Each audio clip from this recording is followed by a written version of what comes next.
disappointed in every one of you. I'm sorry, I don't mean to offend you. I'm disappointed in every one of you. I kiss you on the mouth. No, I'm not cool with that. Just, I'm sorry. One more time. I'm disappointed in every one of you. I mean, I'm dealing with degenerate animals. I'm disappointed in every one of you. Disappointed in every one of you. All right, come on. Honestly, I can't do it no more. I'm disappointed in every one of you. Let me tell you why. It's gonna be all right, Nicky. Go ahead, shoot. We just killed those fucking men. What are you going to do about it? Yeah, because you got nothing. You don't got a thing. Yeah, because you got nothing. Got nothing. I want to get out. I want to get out of this rat hole. I want to get online. I need BDA boxing.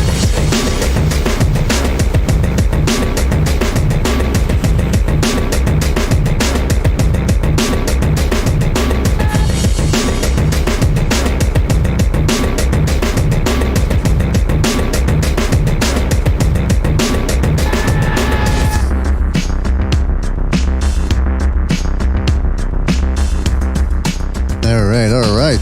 Hey, welcome everybody to another BDA Boxing podcast, broadcasting to you live from the True North. It's your good friend, Mr. BDA, and we have got a fantastic, and I do mean fantastic, show for everybody out there.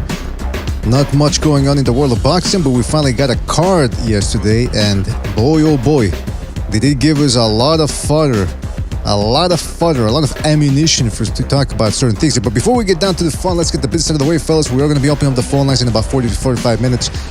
But like I said, before we get down to that, don't forget to hit the like, fellas. Hit the like. Really helps us out. Subscribe if you haven't subscribed already. Spread the BDA gospel out there to all of those that are uninitiated.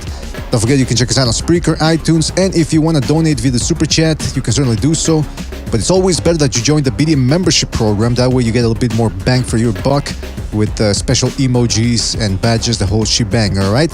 Shout out to everybody in the chat. I'm talking about Hard Recoil, One Foot Out the Door, Da Don. Shout out to the Don and all the Dons out there.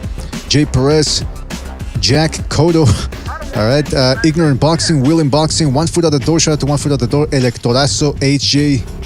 Who else we got here? Vladdy V, Rex in the house. Hey, what's up, everybody? Shadow Combat, Rapax Rocking Company, Blue Collar Sports TV. Shout out to Blue Collar, aka Del Boy. Check out his boxing channel. Christopher Roman, Super Sardonic, Amok PvP. And many more people to come, I'm sure. Fellas, thank you for joining us. Really appreciate it. And I've got, who do I got here? Hold on a second. I think I got Gonzalo and Bucho. Guys, you there? Oh, and Jimmy too in there. Fellas, thank you for joining. How you doing, guys? Good Sunday here. Hello. Okay, what the fuck was that? All right. Hold on. Let me share my screen with you, fellas. Because we had a lot. We had Danny Garcia beating Jose Benavides in his little comeback via majority decision. We're going to get to that.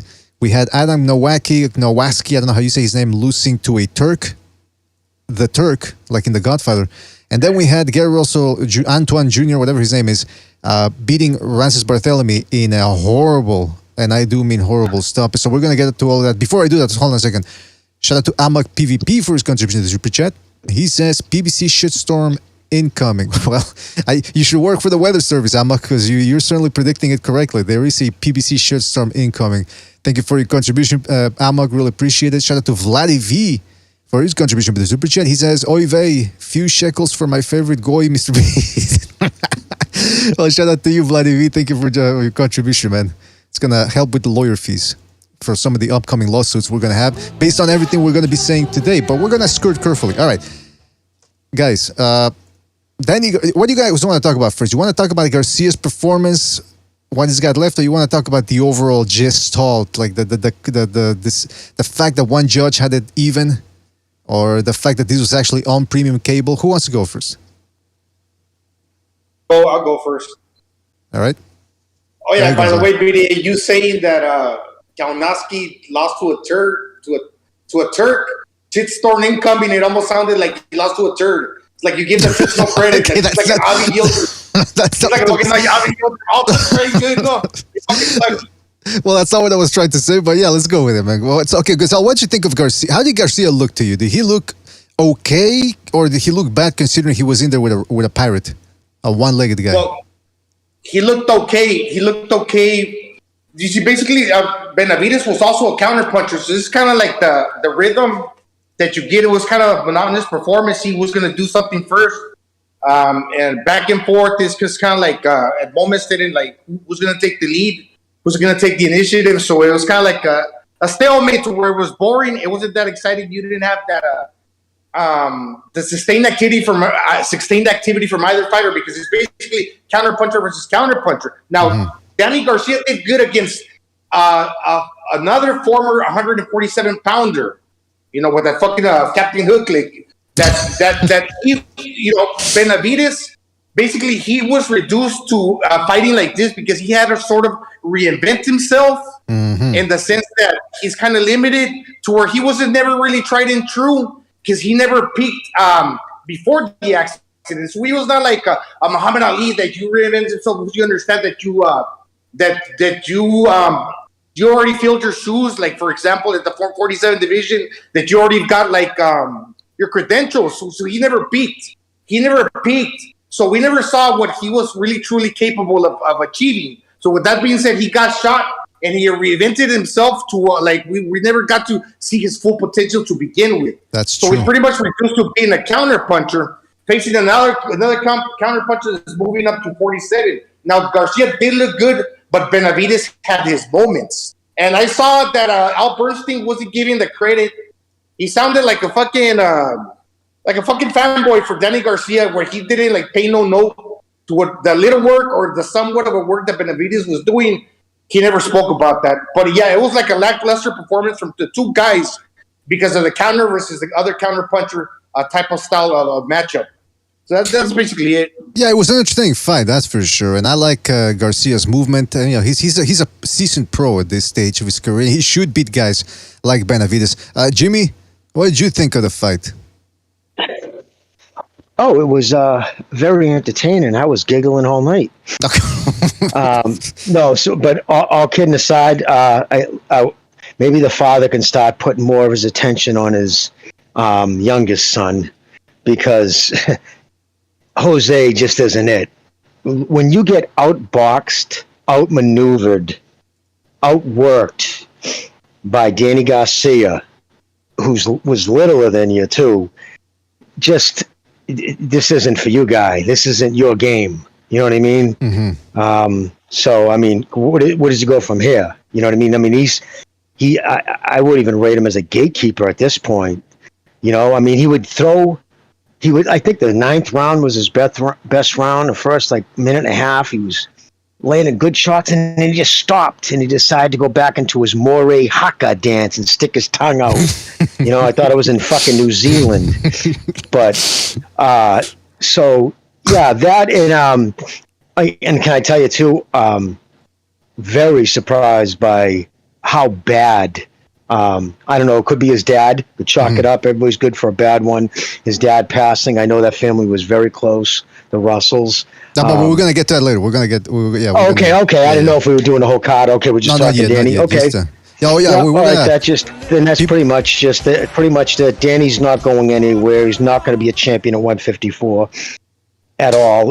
He looked like he was even buzzed a few times. And Danny's tough as nails. Mm-hmm. So the fact that was his game plan was to stop a dude who's never even been down before just wasn't smart.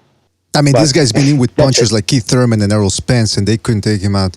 You're right. He wasn't gonna win. He was never gonna beat him.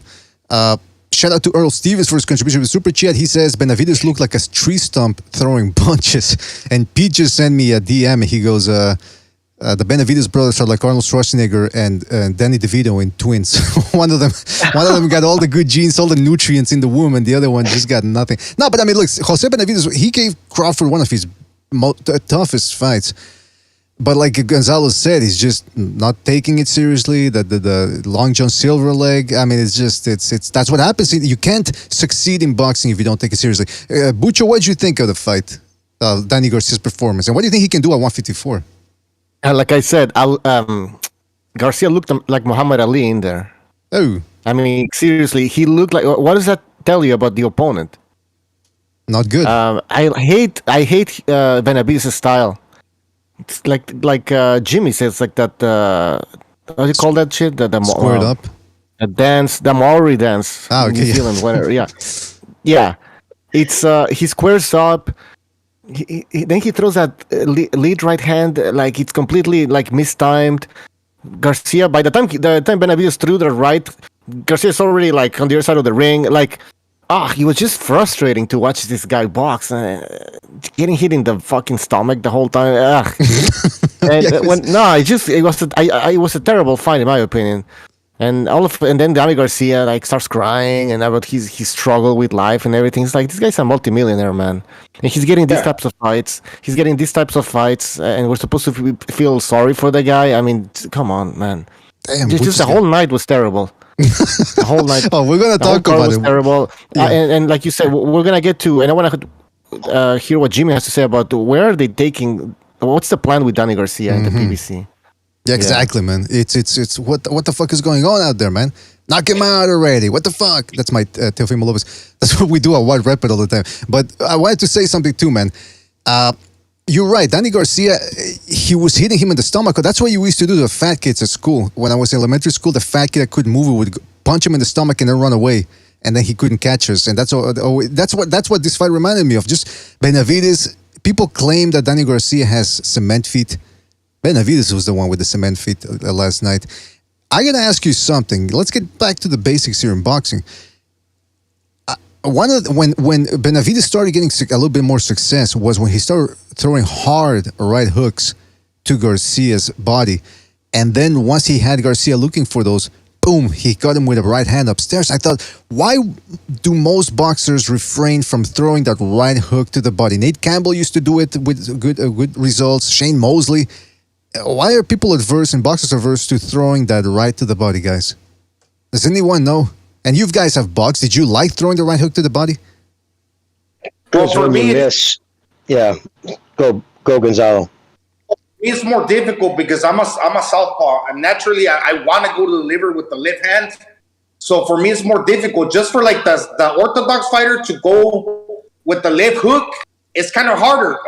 You're more you're more naturally inclined to throw that right hook. Because, I mean, Benavidez wasn't throwing the left, and Garcia doesn't throw the left to the body as much as they do the right to the kidneys. Mm-hmm. So at least they throw a little bit more with the right hand to the kidneys because they can't throw the left with that much authoritative power. Now, as a right-hander, do you leave yourself discovered when you go low with the right hand to the body that you expose yourself? Probably. But like I said, I'm more prone to throwing the left, and I can't throw the right because I have to put my body in a weird way where that's not my power hand. It's my lead hand. I can't really turn into it as much. Mm-hmm. Yeah, but when it comes to a orthodox right-hander. Right-hander. You know, like, hey, David Benavidez, his brother does that very well. He works both sides of the body, just whacking guys. Well, for me, BD, I think it's the fact that there's 5 places you can hurt a fighter, really. It's to the breadbasket, to the center of the stomach, to the liver, and to the front, and to the 2 sides of the chin. So the kidney is not really a punch that's gonna like fucking knock you out, to be honest. Yeah. And the reason why I personally, most of my body work, if I went to the body, was I didn't do it enough. Obviously, nobody does. But your liver's on your right side of your body. So if you're an orthodox fighter, your right hand's hitting the opposite side. So you're gonna do more body damage with the left hook to the body as an orthodox fighter. So I would always practice off like on a 3-piece, the third punch to the liver downstairs. You know what I mean? But wouldn't it also pay dividends? Because I've tried it and people have told me, yeah, it fucking hurts. Straight rights are excellent to a solar plex. Like a straight right, you know what I mean? To a solar plex. That's when I wouldn't throw it to the hook. But it would be the straight punch to the solar plex, the left hook to the liver, and to the 2 sides of the chin and the front, and every other punch will concuss you. Like what is it? The temple shot, a kidney shot will hurt you too, but it won't like really knock you out. Mm-hmm. It won't really hurt you that much. Well, listen, all I'm going to say on that is that I like throwing the right hooks to the body. I think it distracts people. I think it does damage, and I don't think there's anything. You don't lose anything. You don't lose much, I should say, throwing the right hook to the body. But now, going back to this Danny Garcia thing, all right, now the big question is, okay, Danny Garcia has always been a favorite of Al Heyman and the PBC. They got him this fight on premium cable. I mean, this would have been on Wednesday Night Fights back in the day during the summer. But now they were talking about, they had Tony Harrison in the crowd. They were talking about him, former title holder. They were talking about. He talked about Erislandy Lara, and he mentioned Keith Thurman, a rematch with Keith Thurman. By the way, people are saying now that with the whole Crawford-Spence fight not happening, which most of us already predicted might not happen. Now they're talking about Keith Thurman versus Errol Spence. So I don't know why Garcia wants it, but what do you guys think? What's the plan here for Garcia and overall for the PBC? Well, he's one of Al Haymon's favorites, like you said, and he thinks he's more popular than what he really is. He thinks he's more funny than what he really is. They've been fighting in Philadelphia for like 9 times, and the Danny Garcia show, that sounds a little too embellished. And as far as facing the top fighters, he's no match for the elite 154 pounders of the world. Even like the young cats, like Sebastian Fundora, or like Boxy Castano, who lost to Charlo, and Charlo being the champion, and everybody else below that. The Tony Harrises of the world, I don't think he can fight those guys. So he's having to fight the old cats, the guys that are just a hair above the guy that fought fucking Amir Khan, Kell Brooks of the world. He's just a step above that Erislandy Laras of the world. He's going to take the fights against blown up 47-pounders, fighting in 54 or 60 pounders like Erislandy Lara or Pastor Brian. That's a good, that's a good point. And he's only at 154 for one reason, and that was to avoid Boots Ennis. I mean, that was all that is. You know what I mean? You went up to 154 for that reason. I bet you'd still be campaigning at 147 if it wasn't for that, because he knew if he hung there, like they're going to probably do what Thurman, like you said, though, because it's looking more and more like that Crawford fight's not going to happen, especially after the stuff Stephen Espinoza said. Well, we're stuck. Yeah, okay. I don't know, Jimmy. What happens if we give it 2 more weeks?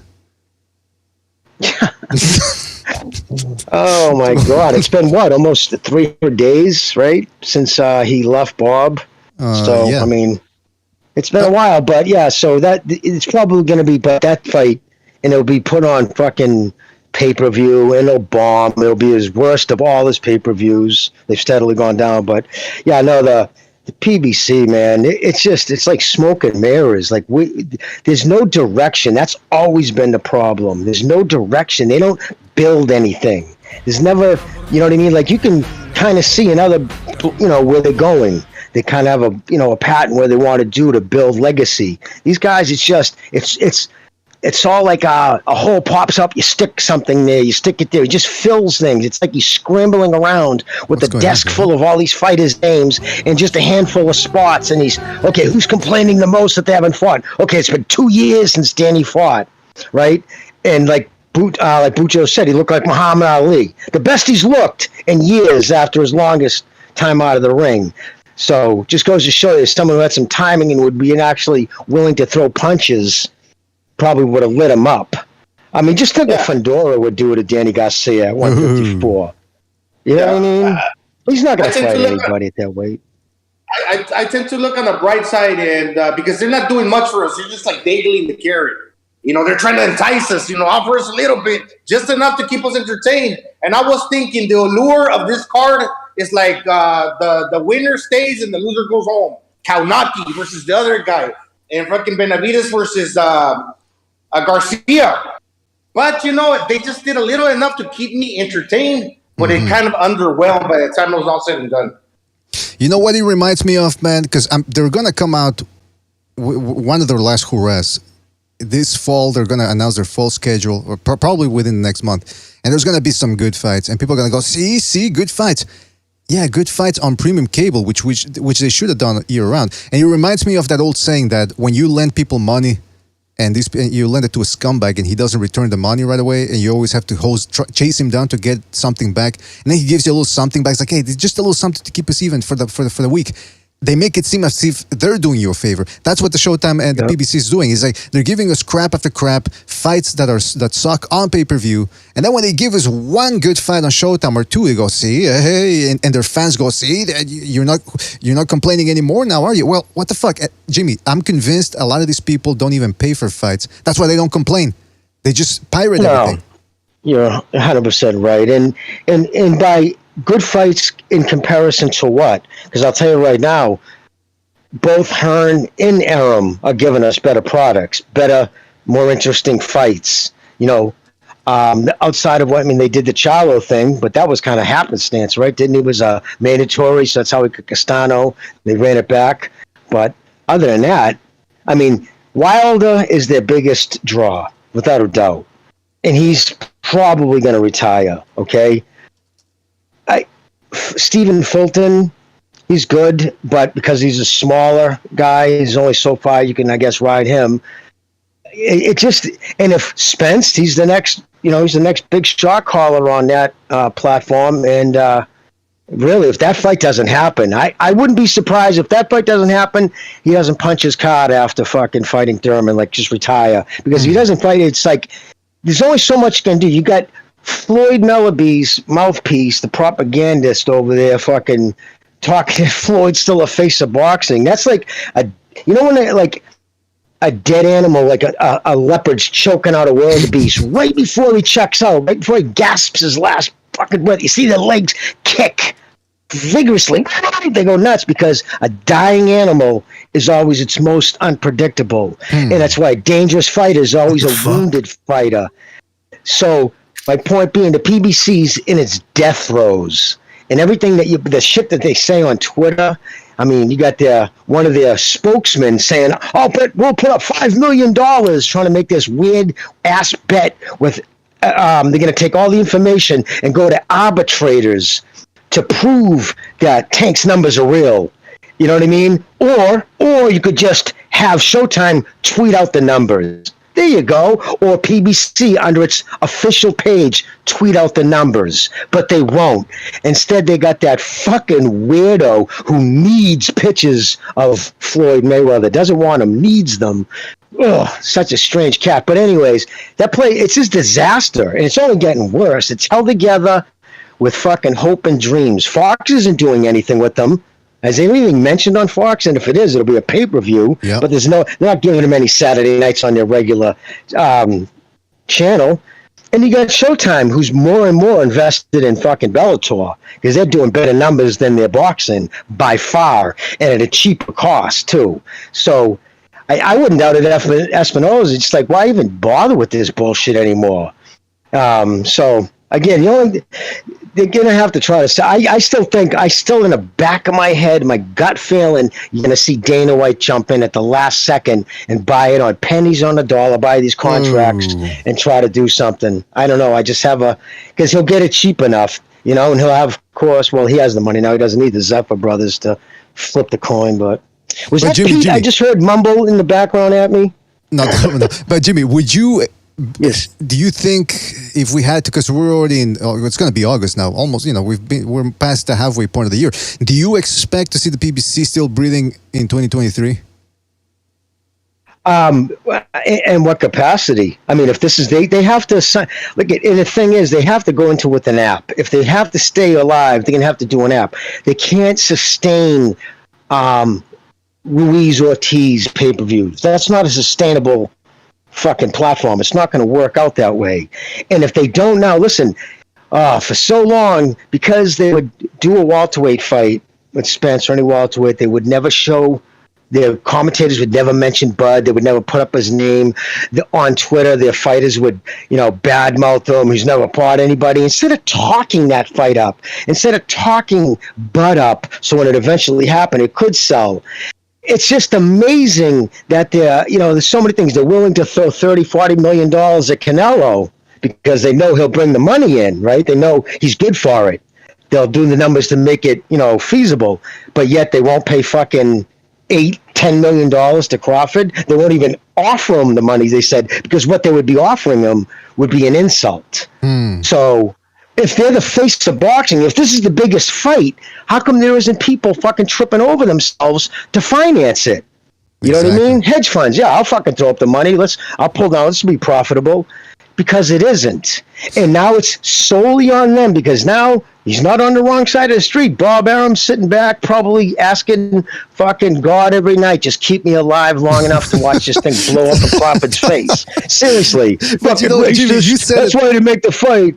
Jimmy, you said it from the beginning of this episode. You said it's been 8 months now. Crawford's not with Arum. No fight for Crawford, and forget the Spence fight. Nothing, not a zip, zilch. I mean, come on, what's going on with Crawford?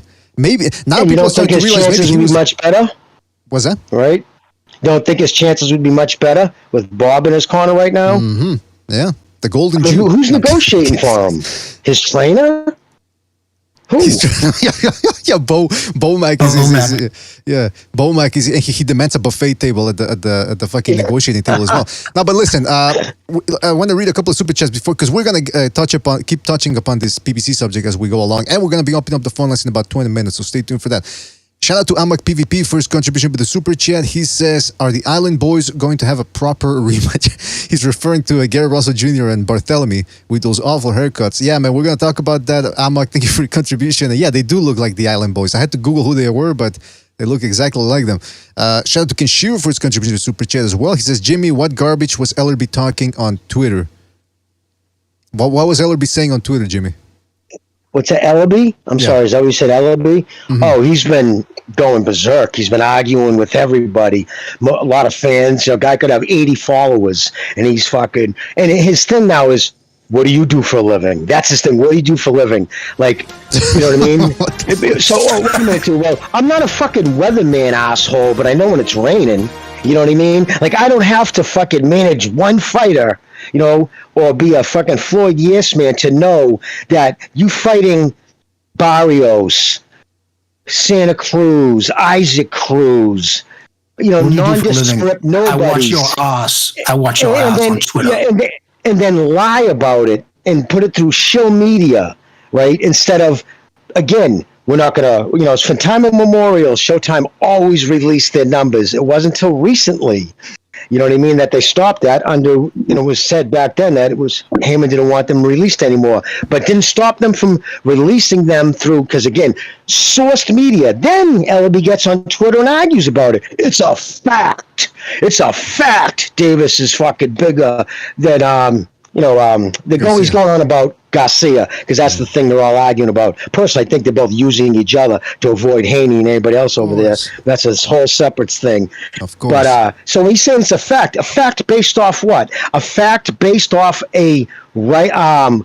Who is it now? It's not even Coppinger, because again, Ellerby argued with him, said, "I don't believe anybody believes a word you say," and probably said after somebody said, "Dum-dum, he's the one we use." Oh shit! So now they're using Dan. He doesn't work with ESPN anymore, so he's completely sold himself out. Some of the garbage, and Ellerby actually tags him in. He actually tags Dan fucking into the fucking tweets to try to jump in on it to get his back. It's insane. It's just insane. Yeah, Listen, they don't have the money. I'm sorry, guys, I'm rambling, but I'll make this real quick. Gervonta Davis, he's on their Twitter arguing. He's the face. Everybody's going to run through him at 135. If that's the case, then why are you paying his opponents $300,000, $500,000? No, when you are a mover or, you know, a shot caller like Canelo, your opponents get life-changing money. They get $10 million, like fucking Plant, like Saunders. They don't get $300,000 in a fucking. Hopefully, we'll run it back again. You know what I mean? All right, I'm done. Gonzalo, go. And I'll say this much, Jimmy. They've conned themselves into faking it until they make it. They created somewhat of a cult following. Ellerby under the Mayweather TMT, a banner representing a Tank Davis, to where you got followers that say, but he getting paid, or like, you know, people screaming out of the fucking crowd. Have you heard that lady? Have you heard that lady go, "Let's go, Tank, get him, Tank"? What? You got them some fucking fans like screaming. And yet he's making a fraction of what Cambosa made. Cambosa made $10 million for that fight in Australia. That's more than Tank's last 4 fights combined. You know what I mean? If this kid, somebody made a great point. I think it was Julius Ring. I heard him saying, like, "God, that's such a great point." And was maybe one of the guys on this panel last week. You know when they do the 30-30s? He's the only fighter you never see his crib. You never see where he lives. Does he even have a fucking house? Does he have an apartment? Who knows? I know that the local car dealerships have a picture of him up on a billboard talking about how you floated and bounced all kinds of checks, all money. He's being sued by jewelry stores because he bounced a $250,000 check.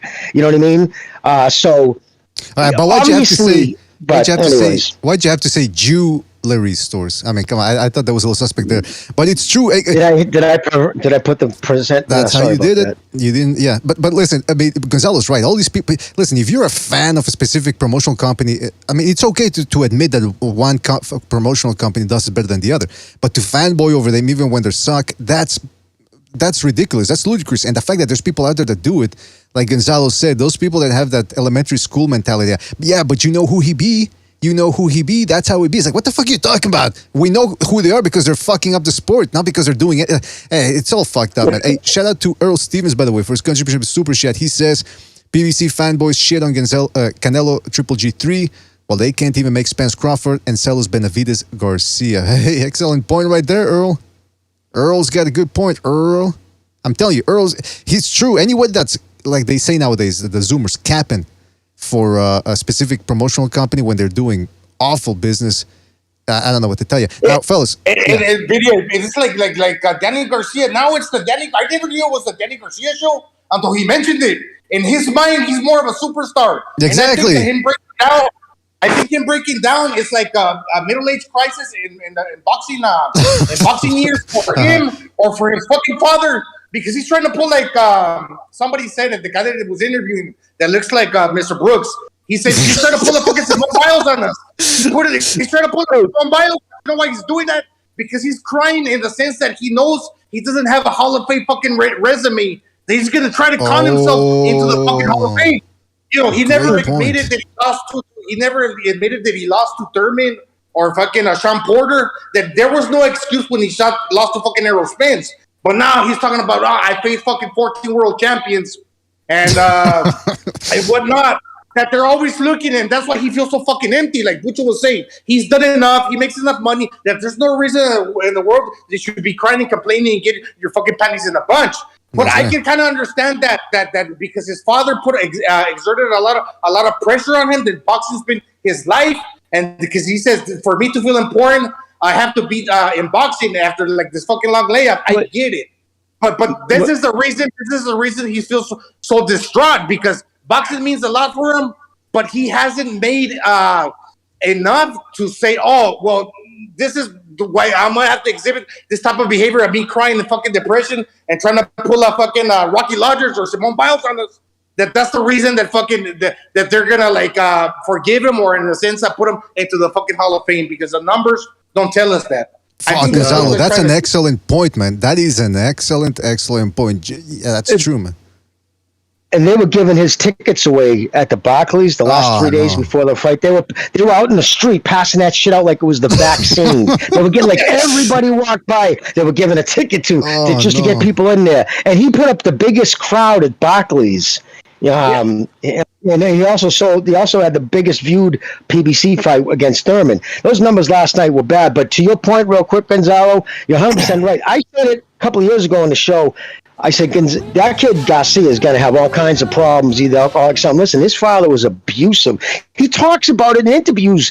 And remember that? He told a story when he said after he was like 11 years old, he fought in a tournament, they had to travel, he lost. And, to get 11-year-old to go up to his room, he comes in the room, his father slammed him against the wall, held his fucking arm from his throat. Jimmy, he saw him laughing and clowning around afterwards. That he, and told him he would murder him. Yep, and told him, if you ever lose again, I will fucking murder you. Like, you don't think the kid's gonna have fucking mental issues? I mean, that's what I said. I said, no shit, this guy has mental issues. Look at his father. Yeah, but who could? I gotta ask, would you guys be? I gotta ask though, would you guys be intimidated if Angel Garcia threatened you with that voice of his? Hey, I'm gonna kill you, Danny. I'm gonna kill you, Danny. What you doing, Danny? What you doing, Danny? Come on, man, Danny. Yeah, everybody's dad's bigger than life, So, and especially someone who's supposed to love and protect you, telling you they're going to end your life because you lost a game. Oh, come on! If you're a bitch, I get the feeling that now they're talking that like for the cameras, because you know what I do take away. What I noticed, the father and son relationship we're speaking about, it's all about love. Oh man, that's impressive. How many people that have lost their fathers and don't have that father, never had their father figure around? That's something enviable. That's a great team. But now they're saying it because they're doing like damage control. Yeah, he's been abusive to the son, as Jimmy was saying. That in the cameras, it seems like it's all like they're playing it up, but in reality, behind the scenes, he's probably lived a tormented life. And the reason that I brought Simone Biles because the guy that interviewed, I forget his name, Jim Gray, mentioned it. Jim Gray is because look, remember, he got a medal. He got a medal for quitting. These motherfuckers are getting medals for fucking quitting. Now, Danny Garcia, he comes out, he starts crying. Does he get a fucking a hand-me-down or a fucking medal, or gets patted on the back and gets pushed along where the PBC is not really clear in this generation? And nobody's done enough to get that resume to where they can make it into the Hall of Fame. But now this is going to be one generation where motherfuckers are going to get ushered into the door where they haven't done enough to do that. That's what I'm saying. You're getting complimentary fucking rewards, right? That's a good point. You're getting a medal for being a crybaby. Complimentary breakfast. That's what he's getting. The equivalent of boxing complimentary breakfast. I got to tell you, two things about this. Well, maybe three. Garcia crying. Look. He goes on the air and he starts bawling from the get-go, and I'm thinking, what was that, Mr. BDA? When was that? It was right after the fight. After, okay. Right, the post-fight interview. He's crying, he's bawling, lip quivering and all that. And he goes, well, it's because I've had anxiety, from being a boxer and being a father. I'm thinking, join the club. I mean, come on. And second of all, look, I understand anxiety is a prevalent thing nowadays, especially since once you get past the hierarchy of needs, shelter, food, sex, whatever, then you get to the self-actualization stage and you go, fuck, what's life all about, right? The existentialist questions, the metaphysical questions, you start asking that, and that's what can create anxiety. Okay, but can you make it private? Because Amir Khan used to put everything on Twitter. I think he still does. When he broke up with his wife, when his wife queefed on bed, whatever, everything, he always had to tweet everything. And I'm thinking, okay, he has to do it because he's a big star. People are going to wonder, and he wants to do some damage control first, right? But then Garcia, nobody knows who the fuck he is outside of boxing. So why is he putting all this out in the air, guys? What do you think? Should these anxiety issues be kept private or made private? Of course they should. Of course they should. It's victimhood culture. Right now, it's you get social credit for being a victim or being like, you know what I mean? I'm suffering mental problem. It's like you said, yeah, join the club. Like, who doesn't have a sucky life? Who isn't insecure about something? Like, come on, dude. He doesn't want to say what it is because, of course, he's not going to put his father on blast. Which I got to say one thing. It's kind of funny that Al Heyman snipped his nuts. Remember that he was dropping the N-bomb at Barclays the night, going into the Thurman fight? Like, loud. He took over the thing, and it was supposedly said that Heyman told him no more talking. That dude hasn't said but a few words since then. It's kind of funny, huh? Interesting. But yeah, dude, you're 100% right. And your assessment of that's what it is. When you get cultures that still have to work every day, either you work or you don't eat, don't have time to search their soul for their feelings. Mm-hmm. Because somebody was saying in the Discord, they were like, man, don't make fun of these people. You'd never say it to their faces. Well, you don't say that to somebody's face, but you also don't go around telling everybody, I'm depressed, I got anxiety. You know what I mean? It's keep that in the back burner. Look, we got sympathy for you. Why wouldn't I say that to their face? Oh, and yeah, exactly. I just quickly want to give a shout out to Rafael Garza for his for joining the loyal members program or extending the membership. He says Danny La Llorona Garcia, which means the one that cries a lot. Butcher, before you go, can we? Yeah. Listen, I don't like. Listen, okay, I just want to say something. Danny Garcia was not complaining. Sorry, he said that he wants to keep boxing because it keeps him occupied, right? But I'm like, okay, so who's to blame for you not fighting for this long? Fucking Al Heyman and the PBC, so yeah. That's a good point. Hey, before we continue, guys, just real quick, Butcher reminded me of this. Shout out to One Foot Out the Door for extending the BDA membership program. Shout out to One Foot Out the Door, really appreciate it. He says Crawford was at UFC 277 last night, sitting next to Mike Tyson. Yeah, he wasn't even at the PBC fight. Why would he? I mean, especially if they're not comping him. But then again, some people were criticizing him for not trying to get, the ball rolling symbolically there by being at the fight. Shout out to Virtuoso for his contribution with the super chat. He says Danny Garcia is just a Puerto Rican Teofimo Lopez. Oh, well, there's a lot of similarities there. Both kids and their fathers, they got that weird relationship there. Shout out to Virtuoso.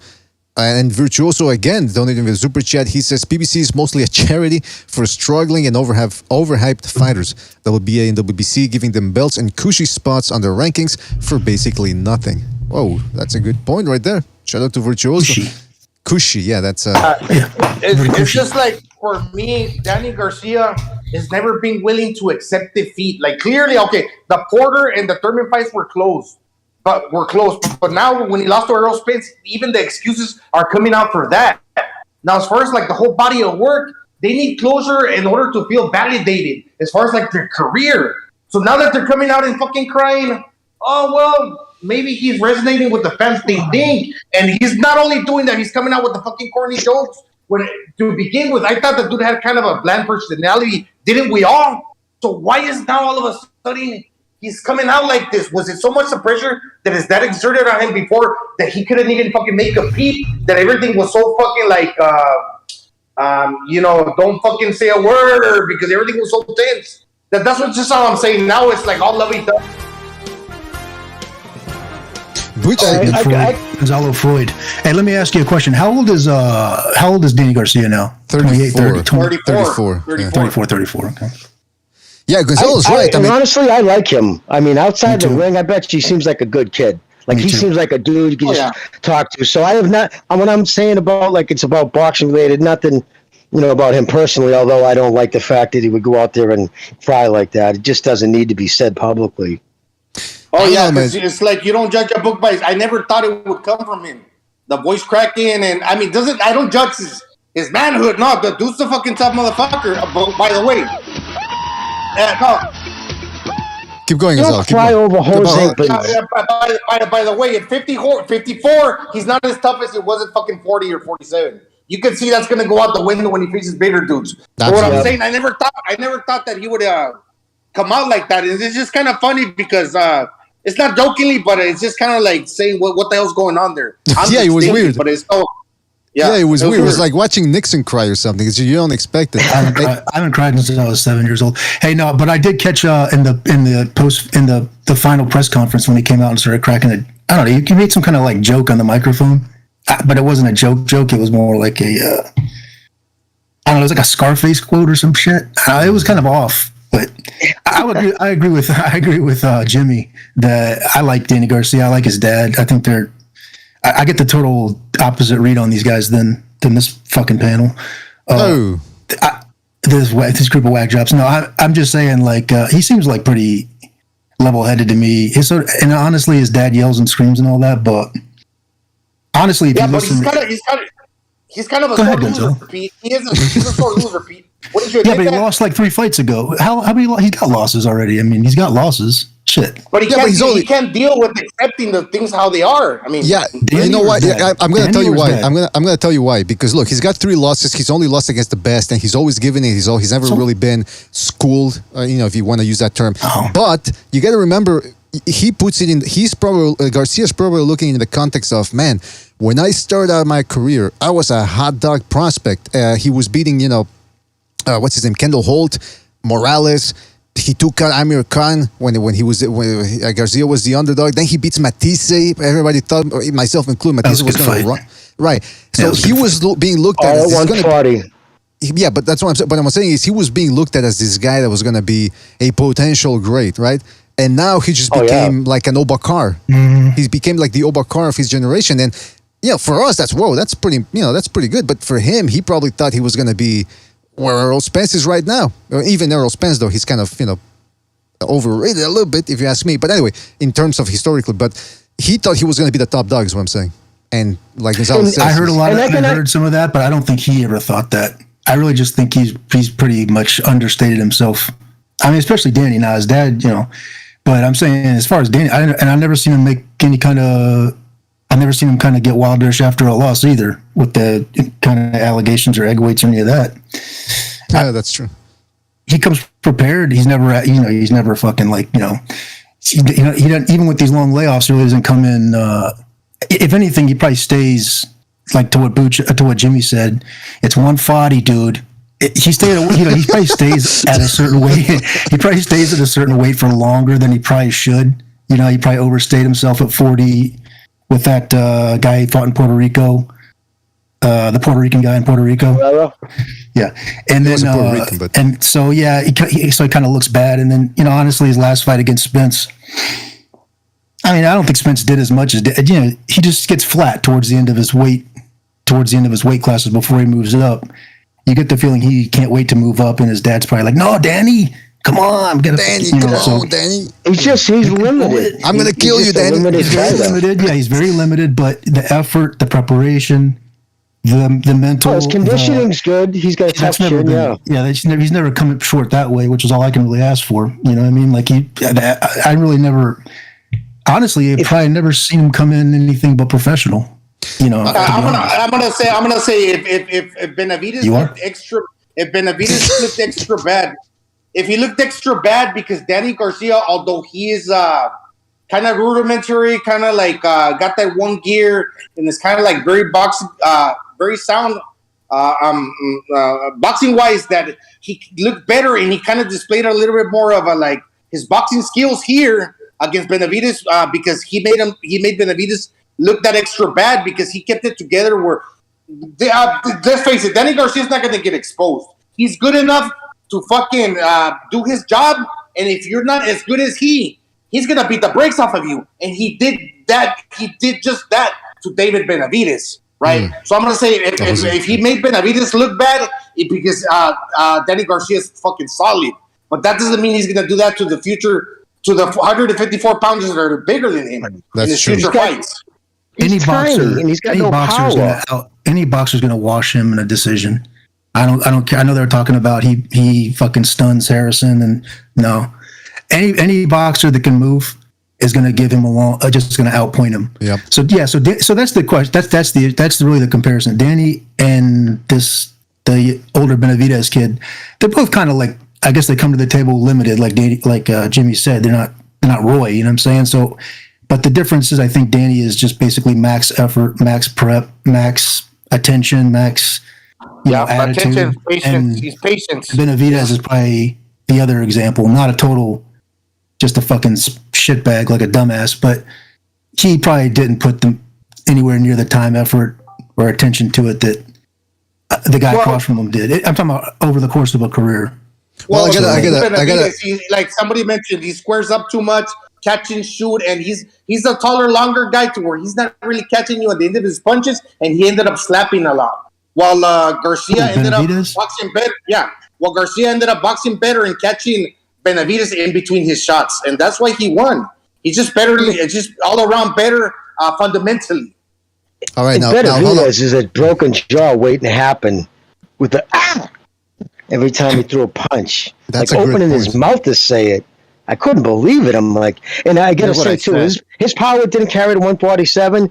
From 40, it definitely didn't carry to 154. He caught Benavidez on the button with his best shots more than once. I don't even remember seeing that kid that rocked. If he even got rocked. Jimmy, I mentioned that on Discord yesterday. Also, when you yell like that, like you remember Francois Botha, he used to do that shit, and you can time that after, right, Jimmy? Oh yeah, absolutely. Oh, absolutely. Because some guys will start saying before they start throw. So that was absolutely. Mike Tyson timed Francois Botha. Like I remember, he's like and then he's like and then and like it takes energy. I know it's not. It takes energy to go You're like flexing your chest, you're flexing your lungs, and you're breathing out. You're exerting energy out of your chest. Why? Like, why do that? Who thought that was a good idea? Although I have to say the thing that Benavidez had going for him, although it was within his limited bag of tricks, that since he's resorted to being like limited in the sense that he got that club foot and he's kind of like a catch and shoot, a counter puncher. Because keep going, Gonzalo. Keep going over the music. Yeah, that's a fucking badass song from Scarface. Where they're carrying the bags of ketchup to the fucking face. Gonzalo. He's a limited boxer.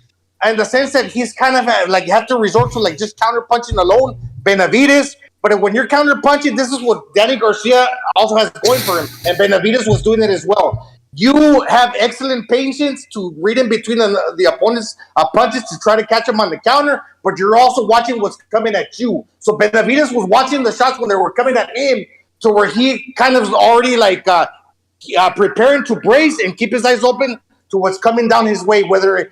When he punches, he yaps, and like Jimmy says, it exposes him to get his jaw broken. He's kind of seeing the punches coming down his way because he's basically catch and shoot, square up, tough dude. Fucking, you're not gonna knock me out because I see what's fucking coming down my lane. And the same thing with Danny Garcia. They're patient, they're limited, but they're good at reading when they throw, but also when they're fucking catching back.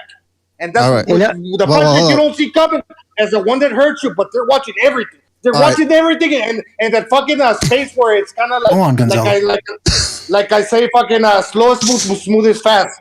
They dominate that realm. I love that fucking expression, by the way, and I always forget it for some reason, but I'm gonna memorize it one of these days. I want to say something real quick because we got a lot to get to, and we got to open up the phone line soon, and we still haven't even touched on. We're gonna move on to the Russell fight, but shout out to Logical Man, the Logical Man, for extending his BDA membership program. Shout out to Logical Man. Check out his channel, non-boxing by the way, but it's very interesting.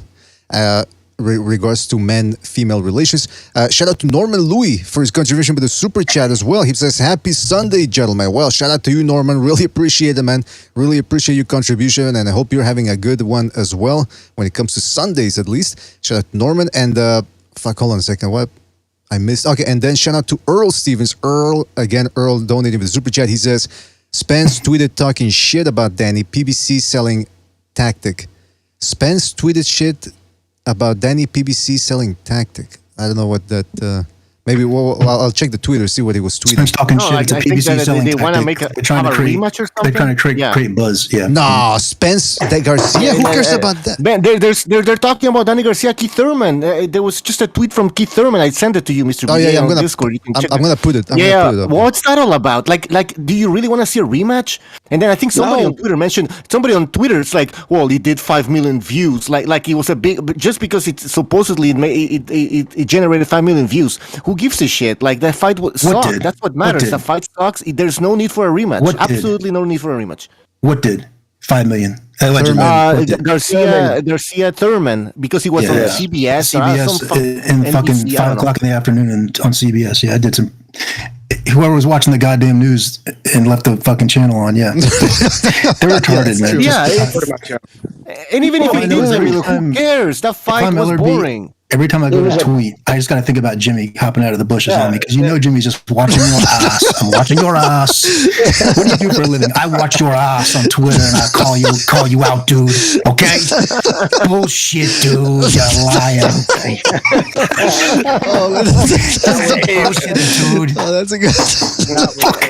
This fucking Jimmy fucking guy. It's 3-piece guys all over me. God nothing gets past Jimmy, man. In fact, Jimmy, when you said that if you were talking to Ellerby, you would say, well, it doesn't take a weatherman to know that it's raining outside. You should tell him, it doesn't take a gynecologist to know your pussy hurts, motherfucker. Because that's what Ellerby keeps complaining on Twitter, like a bitch.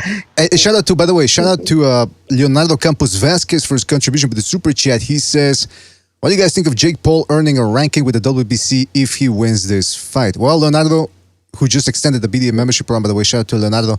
We're going to get to that. Because everyone's talking about that too, the Jake Paul thing. But before we do that... Yeah. Go ahead. No, wait. We gotta talk about... Because we talked about Garcia enough. I think we gotta move on to... Oh, by the way, okay, one last thing about the Garcia fight. I gotta put this person on the spot. Judge, who was it? I'm looking for the name here. Well, I got it here. It's the guy that looks like Antonio Tarver and the dude from fucking The Shining. Waleska Roldan. I don't know if it's a girl or a guy. Waleska Roldan had the fight even, 114. Completely ludicrous, egregious. This person should not be judging anymore. And then I said, let me look at their track record, see what else. This person gave the fight to Jeff Horn Pacquiao, 117-111 to Horn. I mean, okay, if you want to have Jeff Horn winning. Okay, so he saw that fight that way, right? But that fight was basically Horn fighting his fight, Pacquiao fighting his fight. Okay, it got rough. It got, way bigger, rough and tumble. Okay, right. This fight here was slow fucking paced. These guys are throwing 1 and 2 shots at a time. Mm-hmm. Benavidez is throwing 1 and maybe 2 pieces, but 1 at a time. He is not going to open up and trade with Danny Garcia. Danny Garcia is not going to jab ever. He's not going to throw a straight punch, although he did throw a couple of straight right hands. I was a little bit shocked. But he's not going to throw a power jab ever. He's not going to throw a straight right hand except for a couple times in this fight. Benavidez has got him outranged by I don't know how many inches, 4 inches it looked like, and he won't fucking jab. Okay. And then he's not going to throw more than 1 shot at a time. So, this fight was like, the CompuBox numbers must have been like single digits. I mean, these guys weren't even throwing any fucking punches. So how this fucking guy scored that fight a draw? Like, what the fuck was he? I'd like to see that scorecard. It must be all over the goddamn place. Yeah, must be. It's not like you can't see what's going on, right? Like they're moving around, you know, fast-paced action. Everybody's, you know, you can't see what the fuck is going on here. Like, hey, by the way, I just googled Waleska Roldan or whatever the guy's name is. Oh, I don't know if it's a girl or a woman.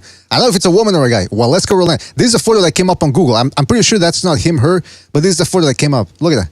Might as well be an old fucking lady who was scoring that fight. It's either it's an incompetent old lady, which is nothing worse than a corrupt worse lady, by the way, or it's an old lady that's incompetent. Either way, get out of the fucking ring, get out of the ringside. You're not supposed to be judging fights, you old bag. That lady right there could fucking score a better fight than a draw. She was probably like, "What the fuck were you looking at? God damn!" I fast forwarded through the last 4 rounds, and I scored it better. Waleska Roldan. Waleska sounds German. It's just awful. Waleska sounds German, and Roldan sounds Argentinian. Like one Roldan, maybe she's an ex-fucking German spy hiding out in the fucking Argentines. Oh, maybe Gonzalo. Hey, Gonzalo's bringing us some fucking good points today. Well, always, but more than usual, which is insane. That's a doozy. Roldan, wait, what wasn't Roldan too the guy that fought? Oh no, that was Marvin Hagler knocked him down. Okay. Well, listen, we got to keep that in mind here. The fucking judges that just ruin it. I mean, 114. And that wasn't even the worst part of the night when it comes to incompetence. We're going to get to that. By the way, this is the tweet that Butcher was talking about from Keith Thurman. I got to put hold on a second. Because he was trying to rhyme. So we got to put on a little bit here. This is what he said. This is what he tweeted. He says, "I'm too pretty. I'm too blessed. DSG can never pass the Keith Thurman test. I beat that boy with bone spurs. I wasn't even at my best. Man, my IQ is even higher. His feet are slow like a flat tire. This is not a game. It's not Street Fighter. But I will hit you with that yoga fire." Oh. I catch and shoot like I play the flute. Hey, listen, the thing about it is this, like, the thing about it is, you know, it's pretty just transparent what's going on with these PBC assholes. They just need to get on with it, man. You know what I mean? Like, just make Thurman then, or do or don't. Fuck off. Yeah, that's why I got no problem with Danny Garcia. You know, there's nothing to get on with because they're recycling everything. The only thing they have left is if they sign Bud to anything to make a fight with Spence, but everything else is just regurgitated stuff of has-beens. The only one left that's not a has-been is Spence. Everybody else is used up, past used up. I don't know about used up. I mean, and guys, don't you think this is a bit concerning?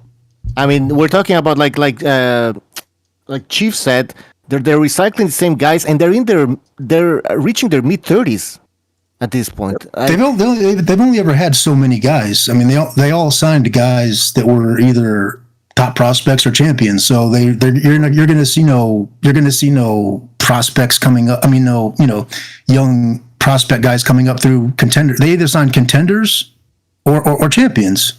And they don't develop. So basically, don't expect to see any. This group is the group. Yeah, this is the whole group. So their up and comers are someone who's outside of their in Boots, who's not really one of their fighters, but he fights under their banner. And then one we're about to talk about in Gary Russell. That's really about it that I see that they have coming off of the main anything above featherweight that's really going to cause any big talk and interest in possible revenue.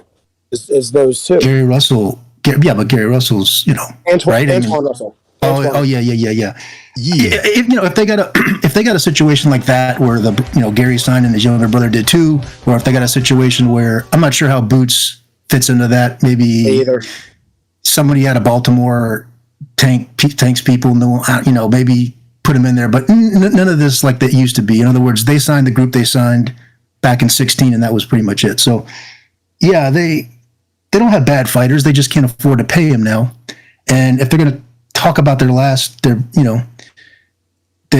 got paid for this the last time they fought. Well, I'll watch Keith Thurman and Danny Garcia again. I'll watch fucking Porter. I'll watch any of those fights that they're talking about again. But just don't forget to pay him more than what you paid him last time, which they won't do because there's no fraud going on right now. It won't make any money that way. Yeah, we're not in a fucking embezzlement. We're not in an embezzlement fucking situation now. So exactly. Yeah, exactly. So, we're not running a soup kitchen where everyone's trying to. We're giving everybody a free meal. the fans will have to pay for it. They'll have to pay more than what the fight's worth. They're not at that stage anymore. They're not top-notch guys. They're not top-ranked. They're not, and I don't mean top rank as in the company. I mean top ranked as in the governing bodies. They've been, when I say used up, there's nothing new they're going to bring to the table that's going to say, okay, they're back. None of them. All right. So, by the way, so I mean, just to wrap up my point, and let you go, Pete, is the fact that they have fight left in them, and they can. And if I remember correctly, even though Porter's retired, Porter and Thurman was a solid fight. I watch it every now and then because it was exciting.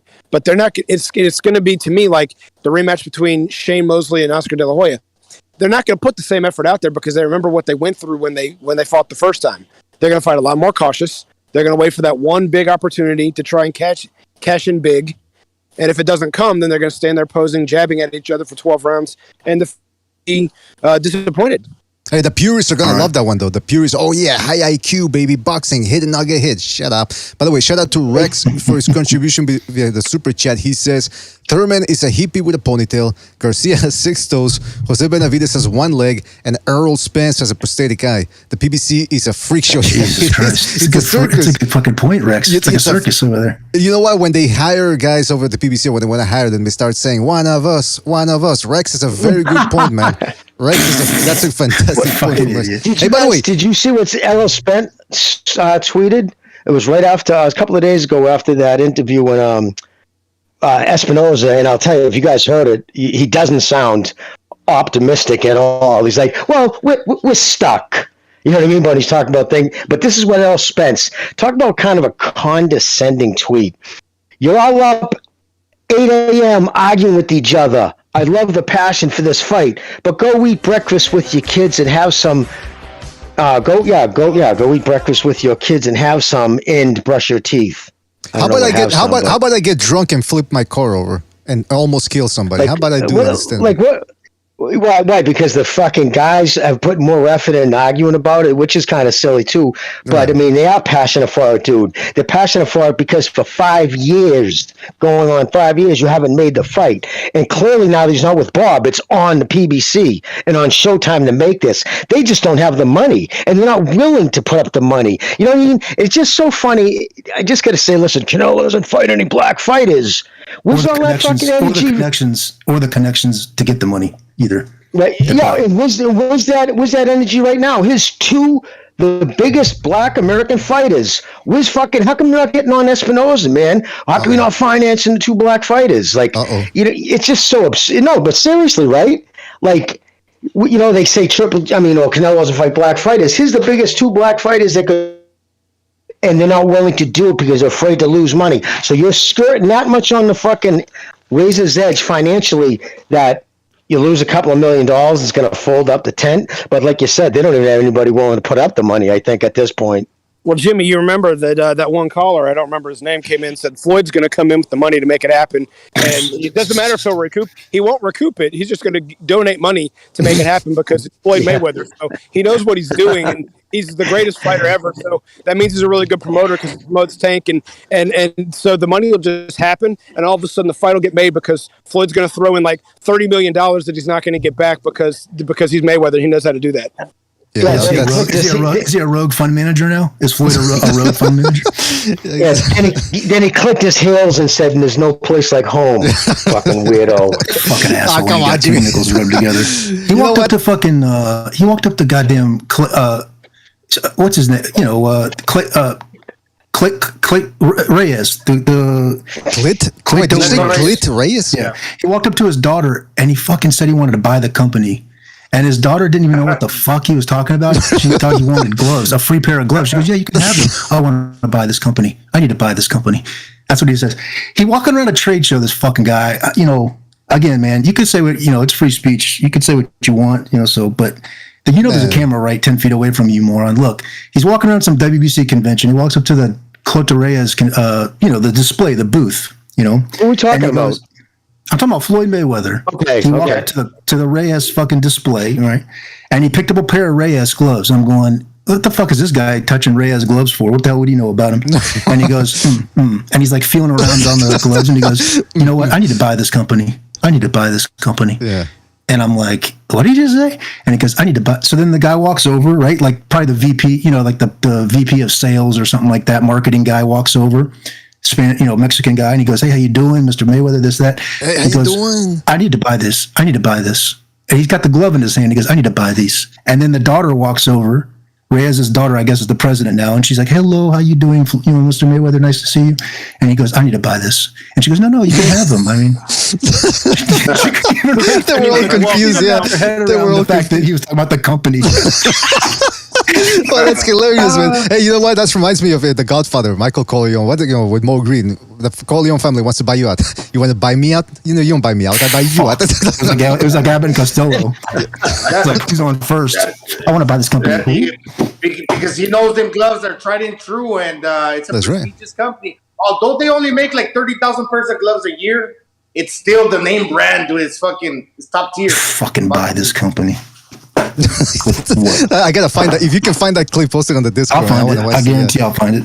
All right. Now listen, guys, we gotta move on to the Gary Russell thing because we gotta open up the phone line soon. All right. So Gary Antoine Russell. By the way, this was the fight of the urban haircuts. I mean, both these guys. Look at this haircut. Anyway, Gary Antoine Russell won by a TKO in the 6th round against 37-year-old Francis Barthélemy. Oh, actually, I have the picture here. Look at this. Look at these haircuts. I missed this how in nature, when you're in the water, nature has a way of giving you signs of predators. Like the shark. He's got. If you see the fin over the water, you go, oh shit, time to get out of the water. If you see these haircuts walking towards you in the sidewalk, especially if you're Asian, cross the sidewalk. Why don't you? Yeah, cross the sidewalk. But anyway, listen, Gary Antoine Russell, entertaining fighter, aggressive, but this is the second time he gets a bad stoppage on his record. I mean, the fight should not have been stopped. Guys, what do you think? What happened here? Oh, it's horrendous. I agree with you that it shouldn't have been stopped yet. He was, from what I saw, and I came in late on that fight. He clearly was winning. He's clearly going to win. He was clearly the stronger, bigger, younger, fresher fighter. I don't talk about him as much, but I'm about as high on him as I am on Boots Ennis because I think they both have massive amounts of potential. But this was a used-up lightweight who was not very really on top of his game, so he was supposed to sparkle. And the ref I didn't even get it. It was wiped his gloves, told him to walk towards him. He did. Pointed over, said, walk over there. The guy did. Everything was fine. His shoulders weren't shaking. He wasn't on jelly legs. Stared at him for like another second and a half and then just waved his eyes. If I have to comment on what I think the ref was thinking without having any proof, he may have saw his eyes dilated more than we as fans did, but it didn't look like there was anything cognitive to have stopped the fight off of that one shot. Yeah, I saw just my interpretation, intuitively speaking, I just think that the ref thought that he showed a lack of interest and he took that as a sign of disrespect. Not because he was really hurt, because he's basically went down and it's like, what the fuck are you like talking to me like that? I'm kind of like not really caring who you are. Me as a fighter, speaking to you, the ref, the higher authority, that he took that as a sign of disrespect. The guy that looks like, that's the guy that looks like Antonio Tower. Half, and kind of like the dude from The Shining. Like the fucking, like a caretaker. Right. Scatman Crothers. This guy, his if you look him up, actually on his page, it actually says known for doing PBC fights on Premier Boxing Champions. Here's the thing, this kid, he's the one with the active, isn't he? The one with the active knockout streak. I don't think he was looking to take him out of there. Listen, and this wasn't his first time. Do you guys remember 2016? His brother fought last night. Well, the 168-pound Benavidez. He was fighting some guy, Frey, or again with an F. But out of nowhere, he just stepped in. It wasn't even like he was caught with a shot. He just stepped in, looked down, and waved the fight off. And the crowd started booing.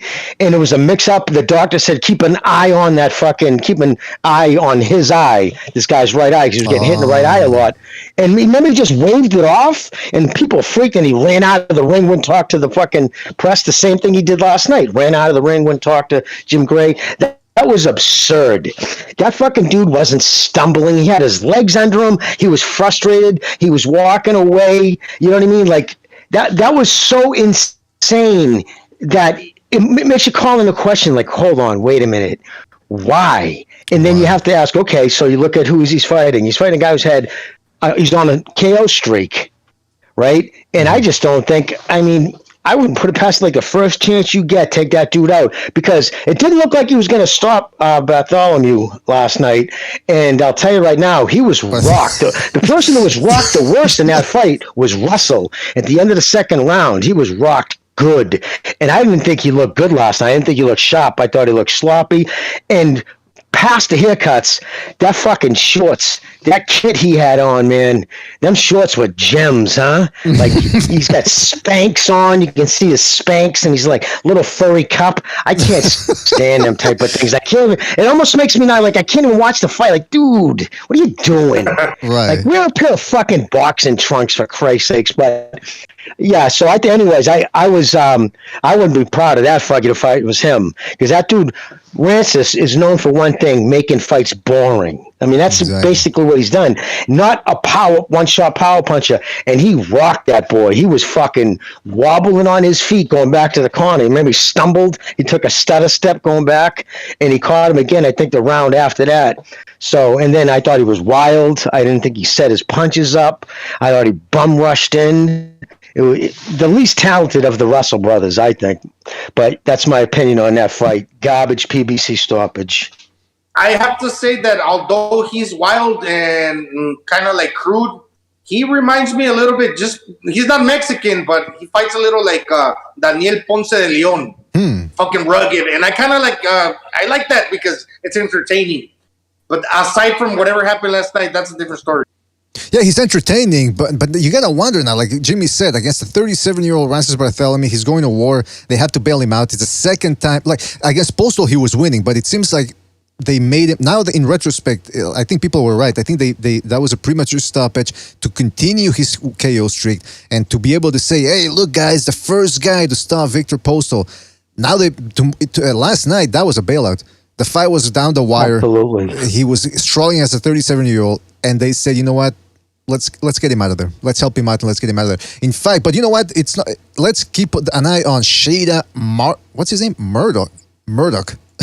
Yep, I'm coming for you. No, it's called. His name is Shada Murdoch or Murda.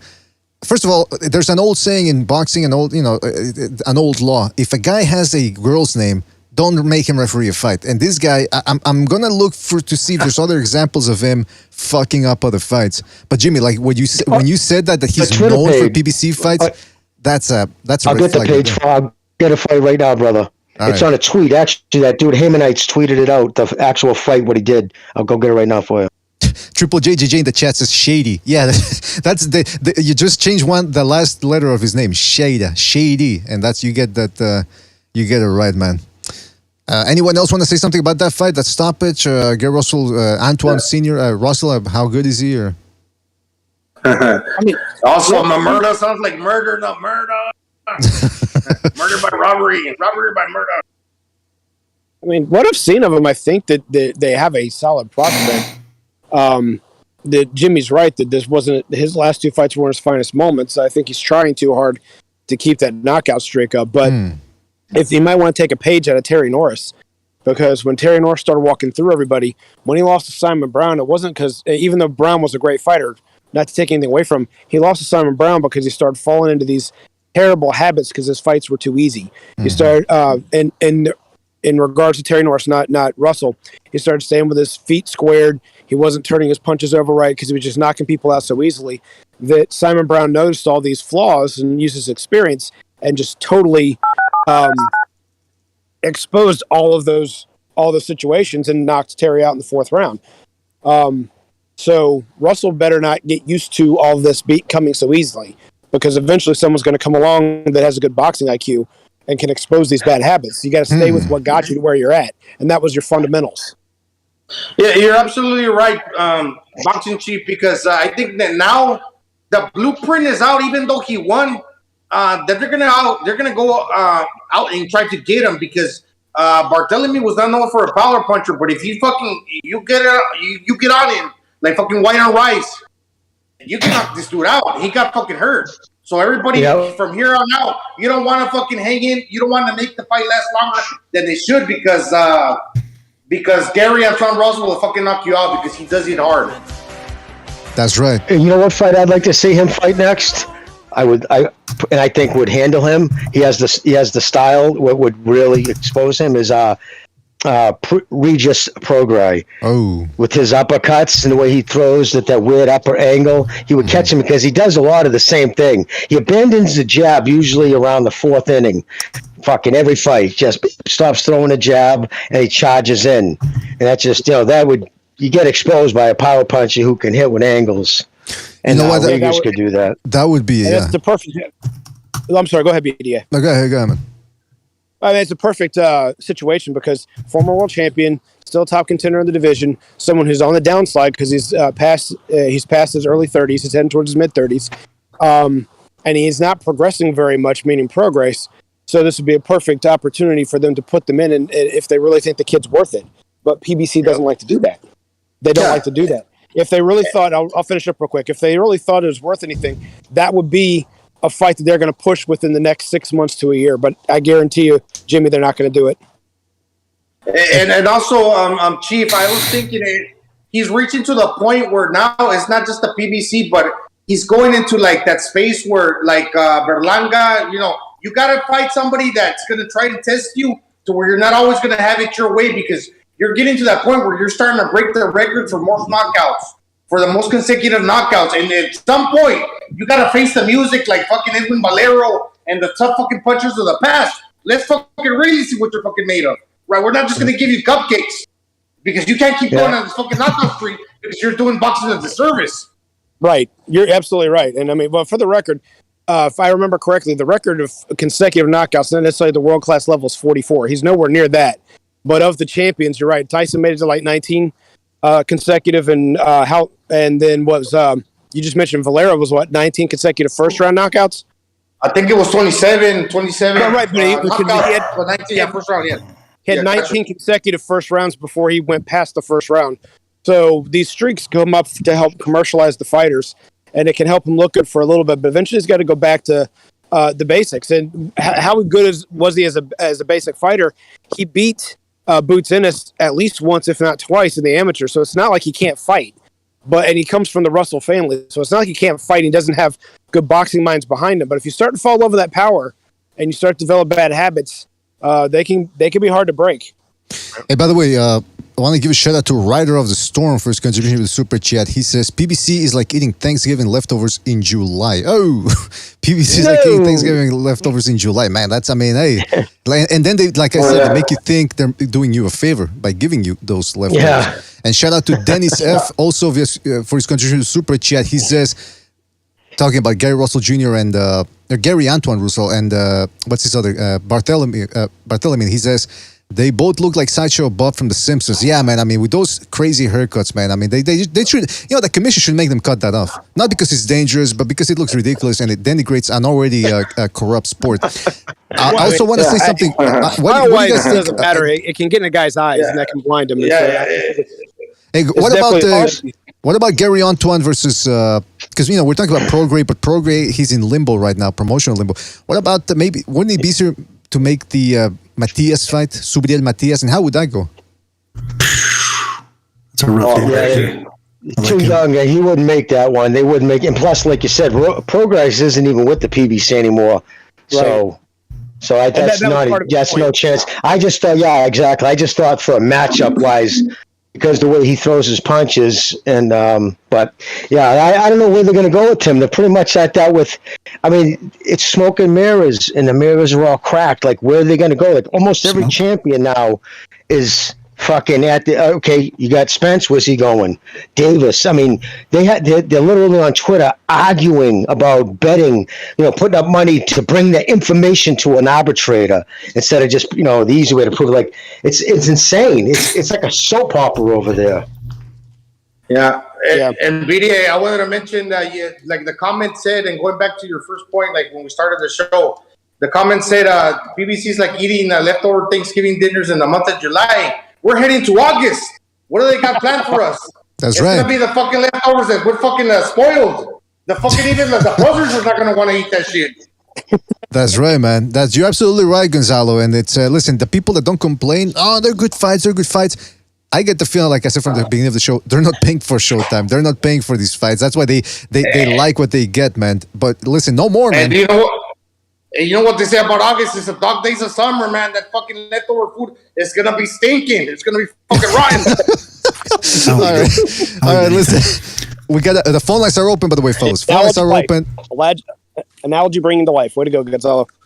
Phone lines are open. Left and middle portion of your screen. Call in. Let us know what you think about the whole shenanigans that we've had last night, and that will continue to procreate or fester in these coming months. And by the way, we got some phone calls already here. Hold on a second. Metastasize.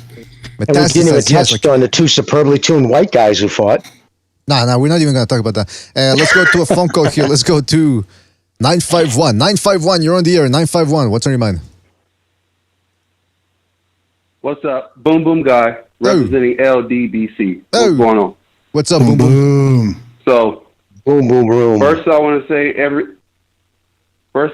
everyone pirate in the music industry, movie industry, and porn industry.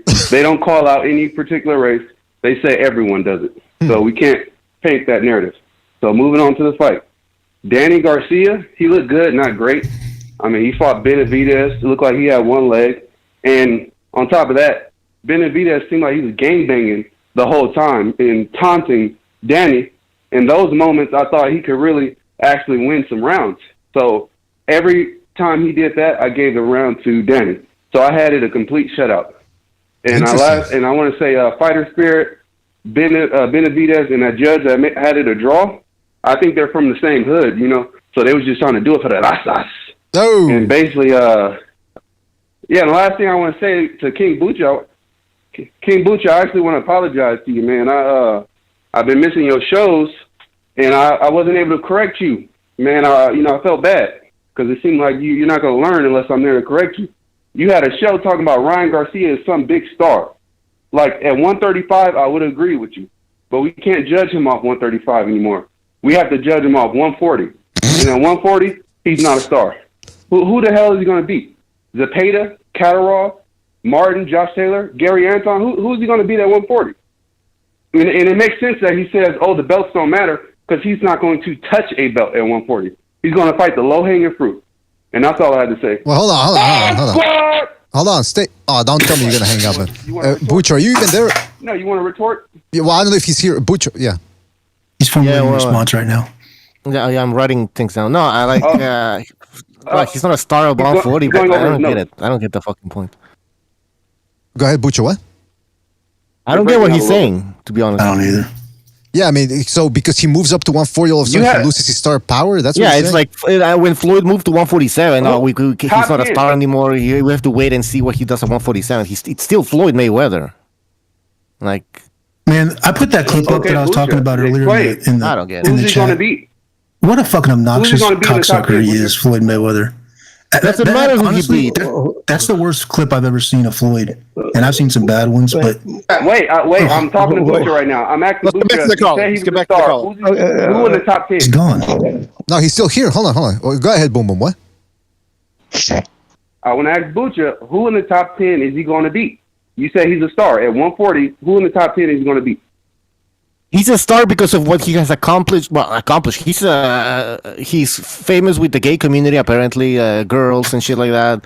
But after he fought Luke Campbell, he kind of shows that he can box and he can beat top contenders. So now he's amassing a fan base, and he has skills. I don't like how he stick his chin out and all that shit, but whatever. That's making him a potential star. Star power is more about what bring in. And now he's at potential. Now he's at 140. So let me irrelevant. Like he's still. Hold on. Let me finish. Just to make sense. Boom, boom. You're not making any fucking sense. Yeah, and he's got enough power. Let me, because we're going all over the place. Boom, boom. Your argument is a little bit nonsensical. You're saying he can't. You're saying, well, who can he beat at 140?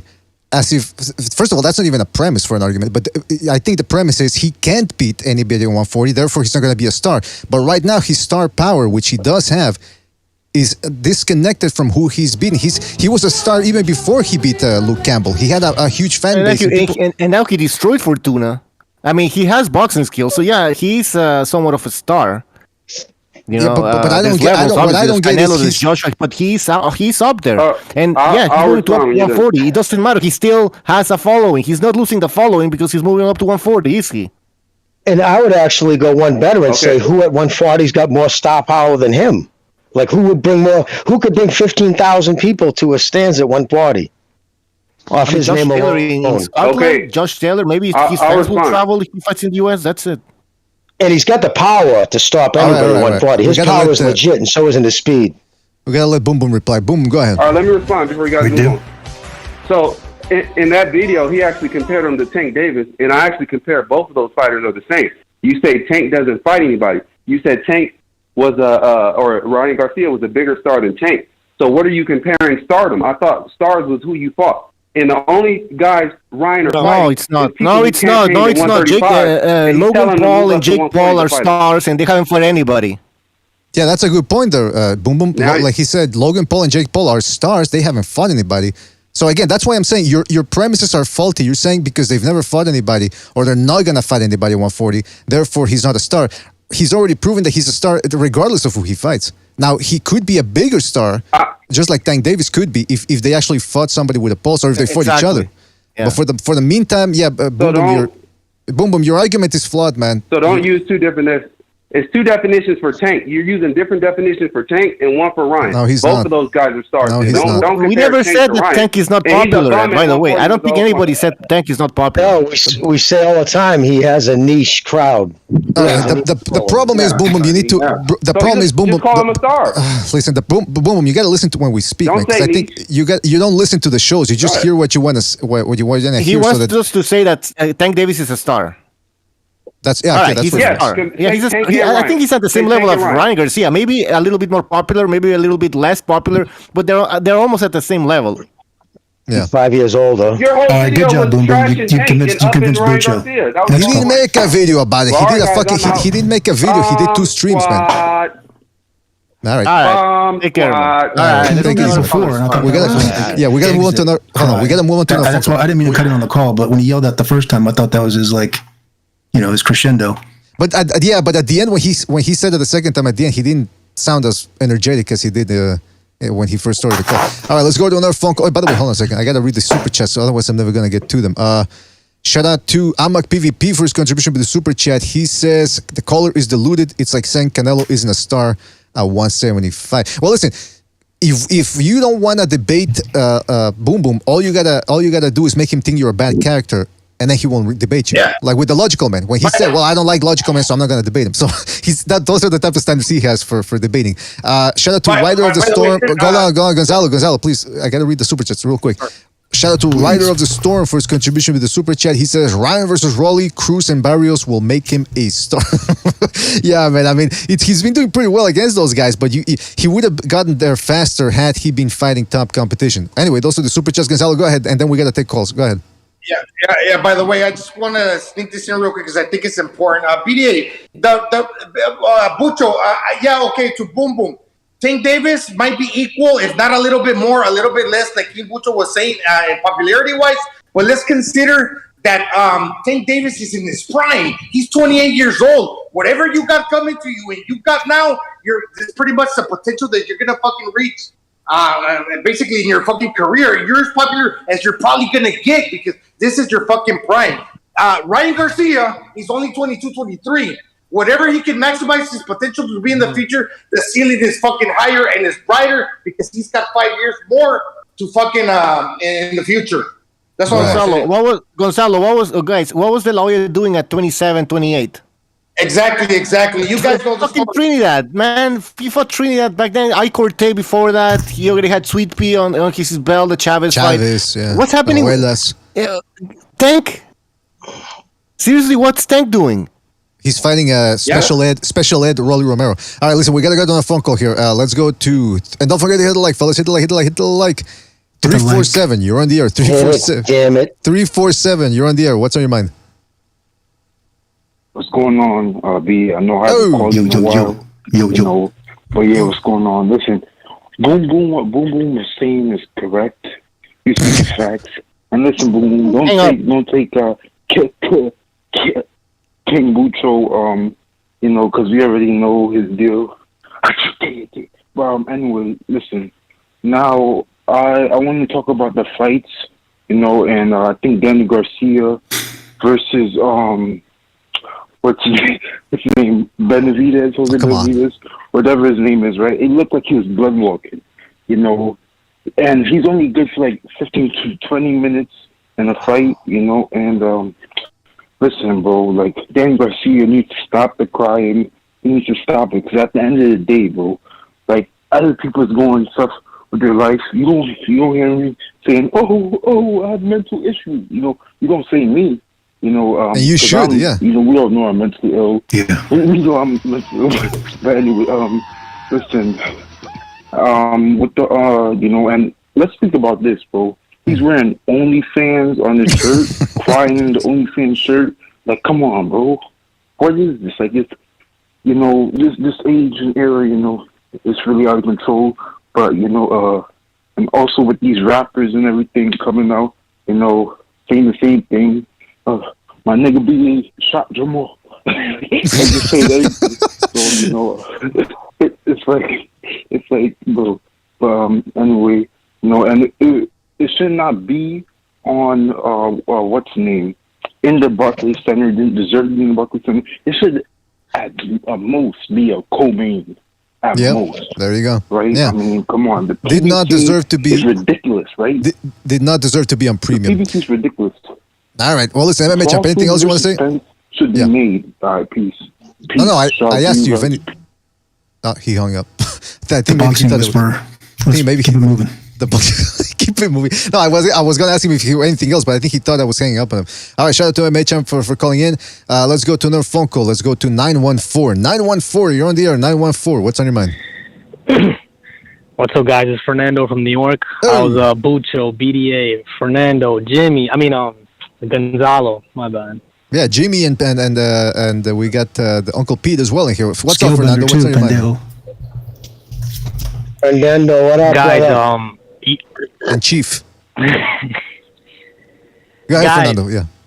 Danny Garcia brought up rematching a then inactive Keith Thurman at a 154 in March of 2021. Do you guys remember that fight hype video where he's in the gym and they're interviewing him? And he's like, "Oh, my next fight's going to be at 154. I want to rematch Keith Thurman. He's also a big guy." You guys remember that interview? No, man. He said in 2021. 2021 March last year. But he was inactive for 19 months. Remember that? Jeez. Or something like that. So way before they asked him, he already had this plan. Yo, Keith Thurman 154. That was his whole thing. I'm not gonna be fighting at 147 anymore. I've been killing myself. Interesting. Very It's interesting. a fight hype interview from March. Yeah, well, that's why they call him fight Was hype. that 'cause it's when so hype. Chris Colbert was in the interview too? Was he there training? Yeah. Yeah, I remember that. You Yeah, got it he right. did say that. Look at the in memory of fucking Jimmy, man. The good man. Listen. I'll go deep on you now and then. Yeah. No, but okay. So Fernando, So this Tony Harrison stuff. I'm Mhm. sorry. No, go ahead. Okay, so like when they interview Tony Harrison and when they talk about Erislandy Lara, that's just for people to think like, oh, this guy's actually active in this division. When in actuality, Lara moved up to 160 and he's waiting on Gennady Golovkin's soon to be vacated belt, right? Then you got Tony Harrison. A style like Tony Harrison is all wrong for Danny Garcia. It's going to be like Lamont Peterson times 4. All wrong. Correct. So, like, that's that. I'm not dissing anybody or anything like that. And whenever Danny Garcia fights, mind you, 2013 was almost a decade ago, they still have to bring up this Matisse business because, like, that's his last credible win or something. They don't bring up anything else. Like, it's the broadcast crew. Like, Danny gets mad because he's like, yo, I did things after Matisse. But the broadcast crew is like, oh, he fought a hard-hitting Argentine, and is it just me, or is every time he fights they got to bring up Matisse? That's true. That's a great point, Fernando. Yeah, man. It's almost next September, not this September, then 2023 September. It's gonna be 10 years since that fight. That was his biggest win. That was his last pound for pound win, or if you want to call it pound for pound. And yeah, man, it's a shame that's what happened. That's why I agree with Gonzalo that Danny Garcia, maybe that's why he's having anxiety, because he's looking back at his resume saying, "Fuck, what could have been." Anything else you want to say, Fernando, before we move on? Okay, so I want guys to know that everybody's very hard on Errol Spence, but listen, when Errol Spence fought Danny Garcia, he was coming off of a layoff and rehabbing a whole almost lethal car accident. And when we look at Errol Spence, people put some of the blame on Keith Thurman and Danny Garcia on Errol Spence for the Terrence Crawford situation. If you guys recall, when Keith Thurman had a title and he was asked about Terrence Crawford, he kept saying, WB no belt, WB no belt. They asked Danny Garcia about Terrence Crawford, and he was like, why are they all worried about me for? Do you guys not remember this? So I'm actually cool with Errol Spence. And go ahead. Sorry about that. No, he just said he was agreeing with you. Go ahead. Yeah, so those two guys killed a lot of time too. Like we could say Errol wasted 4 years. Those other two guys, look at what they're doing right now. You got Keith Thurman is talking about, I want to fight Arislandi Lara. I didn't know. Keith Thurman lies so much. He says, I didn't know Arislandi Lara was fighting at middleweight. And these guys, I don't know what's going on. We keep hearing these outside the ring antics, such as press conference outbursts and these WWE style script reading. Like, it's good for boxing. It's good for boxing. No, it's overcompensating. What's good for boxing is what happens after the opening bell rings and the action starts. And you know how you know a fight's really good? You're able to watch it again and again and again. Oh. I don't know if they're really worried about the product. Excellent point. I'll tell you what's going on. These guys for PBC have no say-so, none in their next fight. When it's going to be, who it's going to be against, the contract is set up, they have no say-so. The only guy who really has say-so right now is a guy like Terrence Crawford, who you notice is not saying a fucking peep. Not a fucking peep. So when there's no stakes to it at all, nothing's on the line with what they say, then you can put a microphone in someone's face, they're going to answer the question. These PBC guys have no fucking say-so. So, the only guy that does have a say-so never speaks. That's Al Heyman. The other guy that has a say-so right now that never speaks is Terrence Crawford. So that's what kind of weight you can give to statements like, I'll fight him or I'll fight him. You'll fight whoever Heyman tells you to. Which you can't talk to Heyman ever. Yeah. And Terrence Crawford will fight whoever he wants, but he's gonna tell Keith or Danny yo, you gotta fight Jaron Ennis. They'll do it. I'm just saying, it's or don't. Or retire, or never box again. You want this next fight? Exactly. These guys don't want to serve their purpose of the sport. It's ridiculous. They ignore the entire 147 division. They're ignoring they're doing their own parallel universe thing. It doesn't even make any sense to the sport of boxing. All right. Well, listen, Fernando, good call, man. Call back next time, right, man? Wait, one last thing. I'm sorry. Right. I just wanted to quick thing about the undercard. Squad? What? Adam Kaunaki's punch output after the round 2 goes down a lot, and this has been happening ever since he ran out of contention for the Anthony Joshua replacement. And this isn't an accusation. This is pure speculation. Mm-hmm. I think since him and Jarrell Miller are gym buddies and they were training out of the same gym, I think you remember Jarrell Miller, his output was crazy. He's throwing punches and bunches, almost 1,000 punches at the end of the round. I think these two guys might have been using similar substances, but speculation, not an accusation. Interesting. Yeah, you got to preface that. Yeah, you got to say that. You got to put the disclaimer up. All right, well, listen, Fernando, good call. Call back next time, right, man? Thank you, guys. Thank you. All right, thank you, man. All right, don't forget to hit the like, fellas. Hit the like. Really appreciate it. Let's go to another phone call here. Let's go to 346. 346, you're on the air. 346, what's on your mind? I love you, astrological man. Check this out, bro. Look, Danny Garcia, bro, is not going to be a factor at 154. It's not happening. It's just not, man. He looked pretty good in that fight, but come on, versus Jose Benavidez. But Jose Benavidez' last fight was like a robbery. But I had hopes in Jose because he was taking some good punches. The dude had decent speed, but man, he just wasn't putting enough output out there.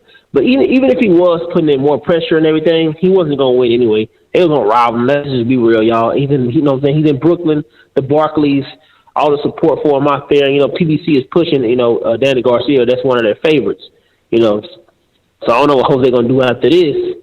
But I want to say, too, with the Gary Russell stuff, it was a decent stoppage. But the reason why I say it was decent, let me say this, guys, because the dude didn't put his hands up or go to his corner.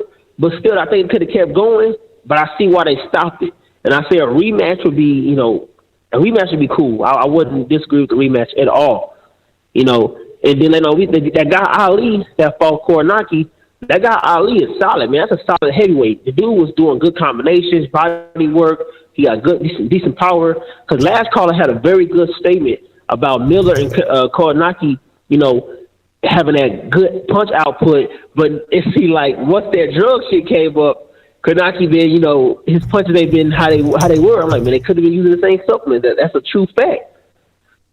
Yeah, that's true, man. Exactly, that's a good point that he made. It's he does still throw a lot of shots, but he just lacks a certain intensity. But listen, maybe he was never just that good to begin with. I mean, when you're shaped like the Michelin Man, things aren't going to go well for you, even in the heavyweight division. But logical, man. Anything else you want to say before we move on? Yeah, hey, to that guy Max in the chat, tell that freaking faggot coward that's not a reality. I want a one-on-one debate with his ass. This fool's like LDBC. He trying to remind me of Boom Boom. The dude be putting racist shit in the comments. I do it back to him too, but I know he's not up for a debate. He's probably like, what's Repic? You know how them guys are. Oh, well, Logical Man wants to debate everybody. I don't think I've ever heard Max, what's his name? Max Palacios, I think it is. I don't think I've ever heard him on an actual stream. Yeah, that's his faggot ass name. Oh. He doesn't want any smoke. Dude probably don't speak good English or nothing. F-word. He's a typer. He's a typer. Yeah, you gotta watch it with the F word, by the way, Logical Man. You can't go around. This is a 21st century channel. All right, well, listen, Logical Man, thank you for your call. We'll catch you on the next, all right, man? All right, man. All right, take it easy, man. All right, let's go to another phone call here. Let's go to 678. 678, you're on the air. 678, what's on your mind? Hey guys, happy Sunday. I hope I'm coming in clear. Oh, Soothsayer, what's up, man? Hey, sorry, I'm driving through a black neighborhood right now, so I'm trying to do this real fast. Okay, if Garcia makes the Tank fight, man, I'm already hearing the other side, the colored side, saying that he's gonna bow down. He's bowing down because he knows he's not the A side. I happen to think that's bullshit. I think it's just us trying to make this fucking fight happen, bro. Listen, I know we have our differences with Ryan Garcia and his homosexuality and everything that comes with that. But at the end of the day, I support, brown fighters, bro. He's a Mexican. I'm going to support him. What do you guys think about that, getting that fight made? Soothsayer drawing a line. Which one? I'm sorry? Which one? Ryan Garcia versus Davis. It's not going to listen, they told you, they just flat out told you, Tank Davis is only fighting Mayweather promotion guys. It's over with. Just fucking forget it. I don't even understand it's not for Ryan to make the fight. The fight could be made, but Tank Davis's people just told you it's not going to happen. They're telling you no. And I guess what's funny too is Ryan Garcia is whiter than me. That's true, huh? Right, he does. He looks whiter than me. If I was standing next to that kid. Well, Soothsayer. Be realistic. They're just telling you it's not going to happen. And they said, okay, Ryan said he's willing to fight at 135. So he's willing to do that now, but if that don't happen now, that's going to come to pass for Ryan Garcia because eventually he is going to move up permanently to 140 because he is naturally the taller guy that can get bigger, while Tank Davis, that's just him at 30, 35. Potentially, it's not going to happen when Ryan becomes stronger, and it's going to happen at 40 when Ryan has no choice but to move up. So the time is limited. That window's close. Yeah, Pete's right. That shit ain't happening. Yeah, that ain't right. That's the most honest thing that Ellerby's told you the whole time is that we're not going to fight anybody except for in-house fighters. He just flat out, in a moment of in a lightning strike of honesty, he just told you that. So I got to take him for his fucking word. His career would be over if he lost to Garcia. It would be done. They're going to rematch him against Rowe. He would lose. That's what they're going to do. He would lose his core support. It would be gone, and that's it. You know what I mean? Simple as that. Yeah. It's his invincibility. His invincibility is part of his selling. You know what I mean? I mean, I attribute it to just like a fucking 12-round World Star video. Oh, all right. Well, listen, Soothsayer, anything else you want to say before we move on? No, thank you guys. Great show. Have a good Sunday. Ciao. Thank you, man. You too. All right. He said he was driving in a black neighborhood. Step up, nigga! Step up, nigga! Oh shit! Oh shit! I hope he's all right, man. All right. Shout out to Soothsayer for calling in. Listen, fellas, the phone lines are still open. Call in if you want. Left and middle portion of your screen. Don't forget to hit the like. Hit the like. I gotta go take a little bit of a break, so you guys take over, right? Talk about whatever you want. Yeah. And Jimmy, what is it? He would lose his court support, and he couldn't risk losing. Sometimes you have to dare to be great, but it's also the promoters. No, there's big egos involved, right? Of course. Yeah, he's a not PBC gonna, fighter. And, he's a fucking PBC fighter. Period. It's just. And if he lost, it couldn't be to someone like if he was to fight somebody else, it'd be a different story.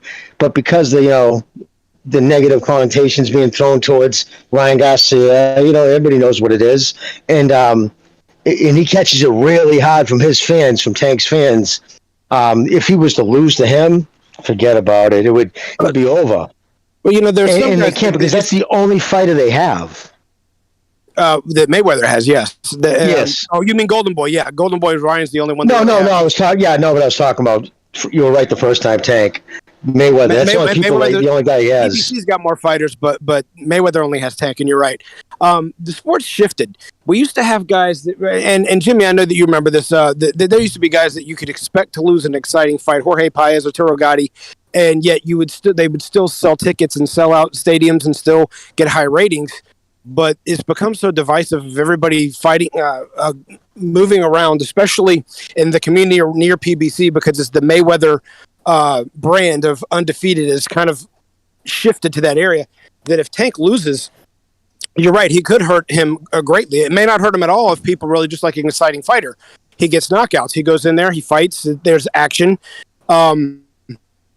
He does have some talent. He may be regressing some, but it's not like he's an untalented scrub. He is a talented guy that's at a world-class level.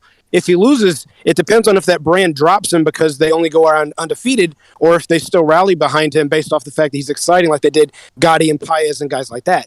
I don't see it being the latter because, let's face it, they weren't as high on Charlo until he just beat Castano. They were ready to write him off. They were ready to say that he was overrated. Now all of a sudden now he needs to be in the top 5 pound for pound now that he's won again. It's a very hot and cold following that I get from what I see in social media from people that support them. It's hot and cold. If you're winning, it's like Philadelphia Eagles fans. For what I've been told by someone from Philadelphia, when you're winning, everything's great and they love you. When you lose, they hate you and they think you're dumb. Vicious fans, vicious Philly. The thing about it is, about to die, so I got to go. All right, Chief. It is, Chief. Thanks, Chief. Sorry, buddy. Now, the thing about it is, man, listen, it's like Arrested Development. What Chief said is right, but that fork in the road is 10 blocks behind us already. If they were going to actually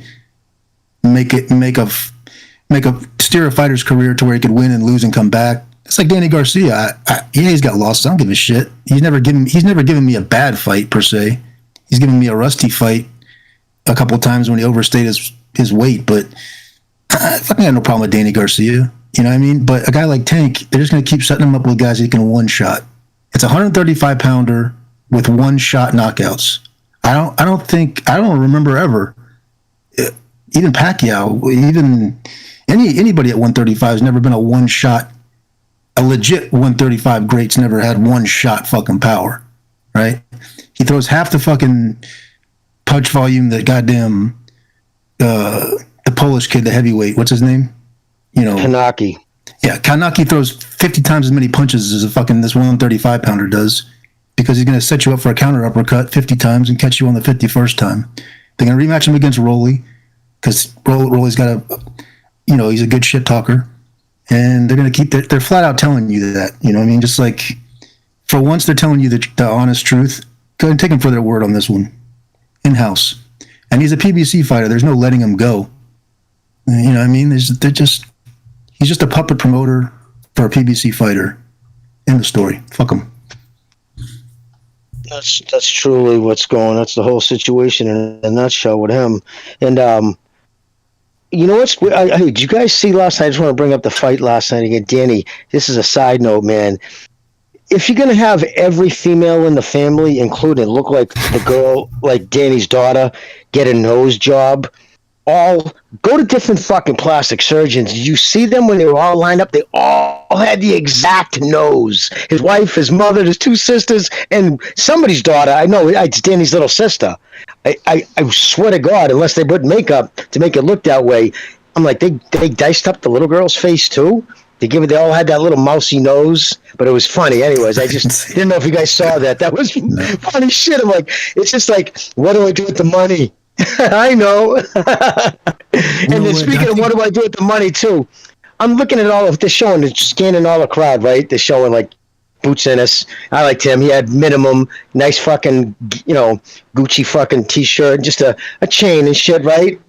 And then they go to fucking Stephen Fulton. He's got a rope chain, gold, diamond, and he's just looking normal. And then all of a sudden it dawns on him, oh shit, I gotta show my teeth. Ding! And he smiles and it's like, who said that was a fucking, that looked good first off? And like, why? It's just like, it's going to depreciate. Jimmy, like, just like, only thing you're telling is like, I have terrible fucking financial, you know what I mean? Well, you're going to piss a lot of people off. You're going to piss a lot of people off. What, to grow? Oh man, that's why it's... But if you could pull a fucking book, a record keeping of what you spent the first time you made some money when you were a kid, I say a kid, when you're maybe in your 20s or the first time you had any kind of what you thought was money or whatever, you blew it on some stupid shit too. So they're kids fucking. Yeah, but it's just, I'm thinking, fighters, what do you always see? Because I'm older, I've been around so long, and I see it. And 70% of fighters file bankruptcy within 5 years of retiring, even the ones that make money. And I see it, and I'm like, damn, dude. I thought it was 80%. Like, all right, yeah, it might even be higher, brother. You're right. But then you see guys like Devin Haney, total opposite. Beautiful home in Vegas, decorated, nice cars. Like, he's made investments. You can tell he's got a smart head on his shoulders. So, like, I didn't realize it. You're right. I guess some people will take it like I'm slamming a certain cultural thing. I was just slamming as a boxer, spending their money as young. Like, save that shit, invest it properly. I don't know. That's all. I just think that's so. What do you care? It's not your money. It's not your money. What do you care? If you had to write a playbook on how to do it. Foresee the fucking. Yeah, you're right. But because honestly, I feel bad for them when they're fucking bums and alcoholics and living in the streets. Don't do it. But if you had to write a playbook on if you had to write any kind of playbook on it, somebody like Mickey, like Jimmy was explaining about, he basically kept a union. He's got a pension, period, or whatever. In other words, he kept something. Job. He had something that was going to outlast. You're going to live to be 80, and you're going to retire. You're going to be forced into retirement at 40. Think about that, right? I mean, how much money could it take to cut off your income at 40 and make it another 40 years? It's like you're going to work less, and you're going to have nothing but time. So you'd want to, that's going to get more expensive even at that point. So it's like, short of some kind of announcing thing, but even then, it's very few and far in between. Then that's just the story of any kid, though, man. You never fucking. Yeah, Mickey, there was years he made more at his job. There was years he made more on his job than he did in purses. Like he was taking home six figures. That's true too. The numbers were way lower for him on the fight purses. Even if they were commensurate. $10,000, $15,000 paydays. Yeah, even if they were commensurate, you could hit the fucking number right now, and you couldn't just hang it up right now at 40 and just start spending. It just would. Yeah. And finally, when he in his golden years and boxing numbers and boxing age, he fought for like $1 million against Scotty, like in the tail end. That's when he finally made it, right? Or something like that, no, Jimmy? I'm sorry, brother. What's that? When he fought Gotti on the tail end of his career, he finally made like $1 million, no? Like in the middle? Yes. It was $1 million something, but after taxes and paying everybody, you end up with half whatever that was original. So probably took home about, I think, $750 on that last two fights, $750 each. So he ended up having some money, and I know he bought a tanning salon, nail place for his wife, but he also opened a gym. He did some other things, but I heard that he actually went back to to work, but not full time. But he would still go because he's a union.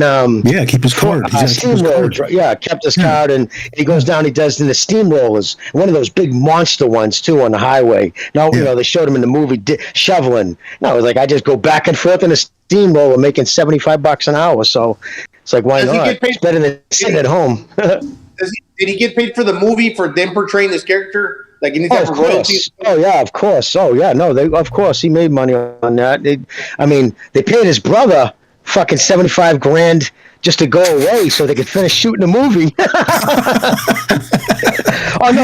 was $10,000. It was $10,000. The 75 is a whole different story. I'll tell you after the show. Hey Jimmy, I don't think they'd be happy if I talk about that. Yeah. Can I just Heyman was probably quickly read a advising him. super chat before we forget? Rider of the Storm, thank you for your contribution. He says PBC is like drug dealer who dilutes his product. It's like fake drugs. You know what? It's a type of drug that makes you take. It's a type of drug. It's a type of diluted drug that makes you take a shit because it's all it's got the laxative and everything. That's what the PBC is. I want to take a shit on the PBC. It's like fake fentanyl. I can't even overdose on this shit. The thing about it is, Jimmy. Not that Jimmy would have to watch it, but I don't know if Jimmy ever caught it. But if Mikey, I almost called him Mikey Garcia. I almost pulled a Jimmy in reverse because he calls Mikey Garcia Mickey. Mickey Ward sat down with who is it? Teddy Atlas and his co-host, the guy that tries to keep him on track, tries his best. He's from Boston too, Jim. I sat down with like a long form interview with Mickey Ward. It was really good. I mean, it was really fucking good. Really, really good interview. Really good. Shit, I haven't seen that yet. Yeah, great interview. I mean, really, it's Atlas wasn't. He's opened up so much more now that he's older. What's that? He's opened up so much more. He had a lot of dark secrets that I didn't even know about. A lot of people don't know about. He, came out and said it, and I think that's helped him a lot. Jimmy wants to know everyone's secrets. He wants to. That's what Jimmy does. He pries. He What's goes, that? hey, man. Oh, what's the secret? Oh, no, he was molested. He was public. He wrote about it in a book. Yeah, but hey, Jimmy, I wanted to ask you. You always talk about Mickey Ward. How about Dickie? Were you ever close with the guy, or did you ever talk a lot with the guy? No, Dickie was my boy, man. Oh yeah. Yeah. When I got fucked up there for a little bit, when I got a little messing around too much partying, me and Dickie ran together a few times. No kidding. I mean, he did his thing, I did mine. Oh yeah, no, Dickie and he loved my girlfriend at the time too, Nadine. Like, just loved it because he used to do things for her father. I've told you who he was, so. Oh, yeah, no, Dickie was older, but it's weird. As I got older, in fact, in my 20s, I hung around a lot with Dickie until he really got real bad. Then it was just too much because every time around him, skiing and snowboarding. Every time you're around him, there's a crime being committed. I mean, it got bad. So he avoided him. Did he really? Do you think he really dropped Leonard, or was that not true, or did he slip? Because I can't find footage. I don't know, dude. I don't know. Sometimes I think he did, but then I always question when it's somebody I like because I'm like, I always say, isn't my heart saying that?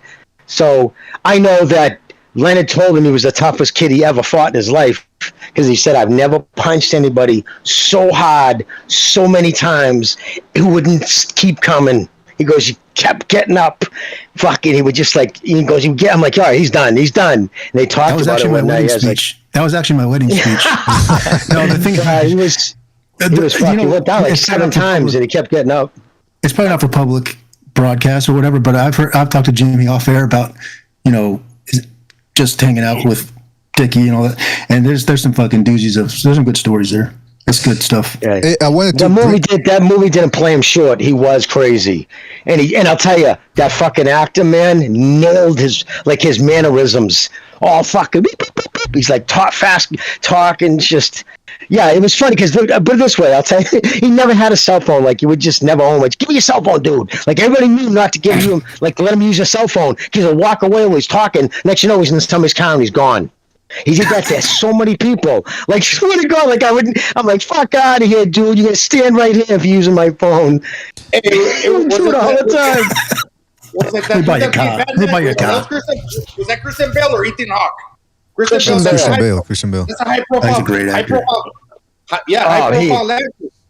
Fucking dude, he nailed it. He nailed the mannerisms, the t-shirt, the hat on backwards, and that whole outfit, the work boots with the cut-off shirt. Like, he would try to go into the nicest nightclub in Lowell, like Rodney's. It was like you had to have like dress pants, you couldn't have jeans. He would try to walk in like that, all skitzing out. They're like, "Hey, what the fuck you doing? Let me in." I know that dude because they'll have glass windows. You could see inside the bar. I know him. And the bouncer would be like, "Dude, get the fuck out of here," because they don't know who he is. Some big no-neck bouncer, and they would try to not let him go in, and ended up knocking him out. It was always scenes. Let's go again. Let's go again. An Oscar for that. You know what? Christian Bale, I met that actor like that. He did. I wonder if he wouldn't talk to. That's a fucking British guy too. You cannot. I wonder if did he ever because a lot of times those guys will sit down and talk. They'll talk to who they're playing. If it's somebody like that, I wonder if Christian Bale ever, got to interview, spend time with Eklund to talk about. Just to get to know him. No, absolutely. They hung out They went to different, like we all went to, there was a big party, a wrap-up thing, and like Christian Bale, I didn't get to like fucking hang out with him all night and talk to him, but what little I talked to him, super cool, down to earth dude. Seriously, man. Like he showed up on scene in a fucking like a Corolla, whereas fucking Wahlberg showed up on a fleet of fucking black Escalades with an entourage. Didn't Mark Wahlberg show up to that party after beating up an Asian guy? That's what I heard. By the way, hey, by the way, here's that Christian Bale thing. You're a nice guy. You're a nice guy, but I don't fucking cut it when you're bullshitting and fucking around like this. That was from the that set of Terminator when he was screaming at the. Are you professional or not? Are you professional? Yeah, you might get it. He doesn't fucking get it. He does not get it. All right. Well, listen. You're walking through my shot. I'm a fucking jet on your light. You're ready to calm him down. Okay. All right, it's enough. And then that fucking lighting guy just says one word, like, "All right, I didn't know." What? It reminds me of Goodfellas when he goes, "It's in my mother's name." It's in my. And he goes, "Okay. What? It's in my mother's name." Yeah, are you being a wise with me? No, but then listen. I wanted to. Yeah, go ahead, Jimmy.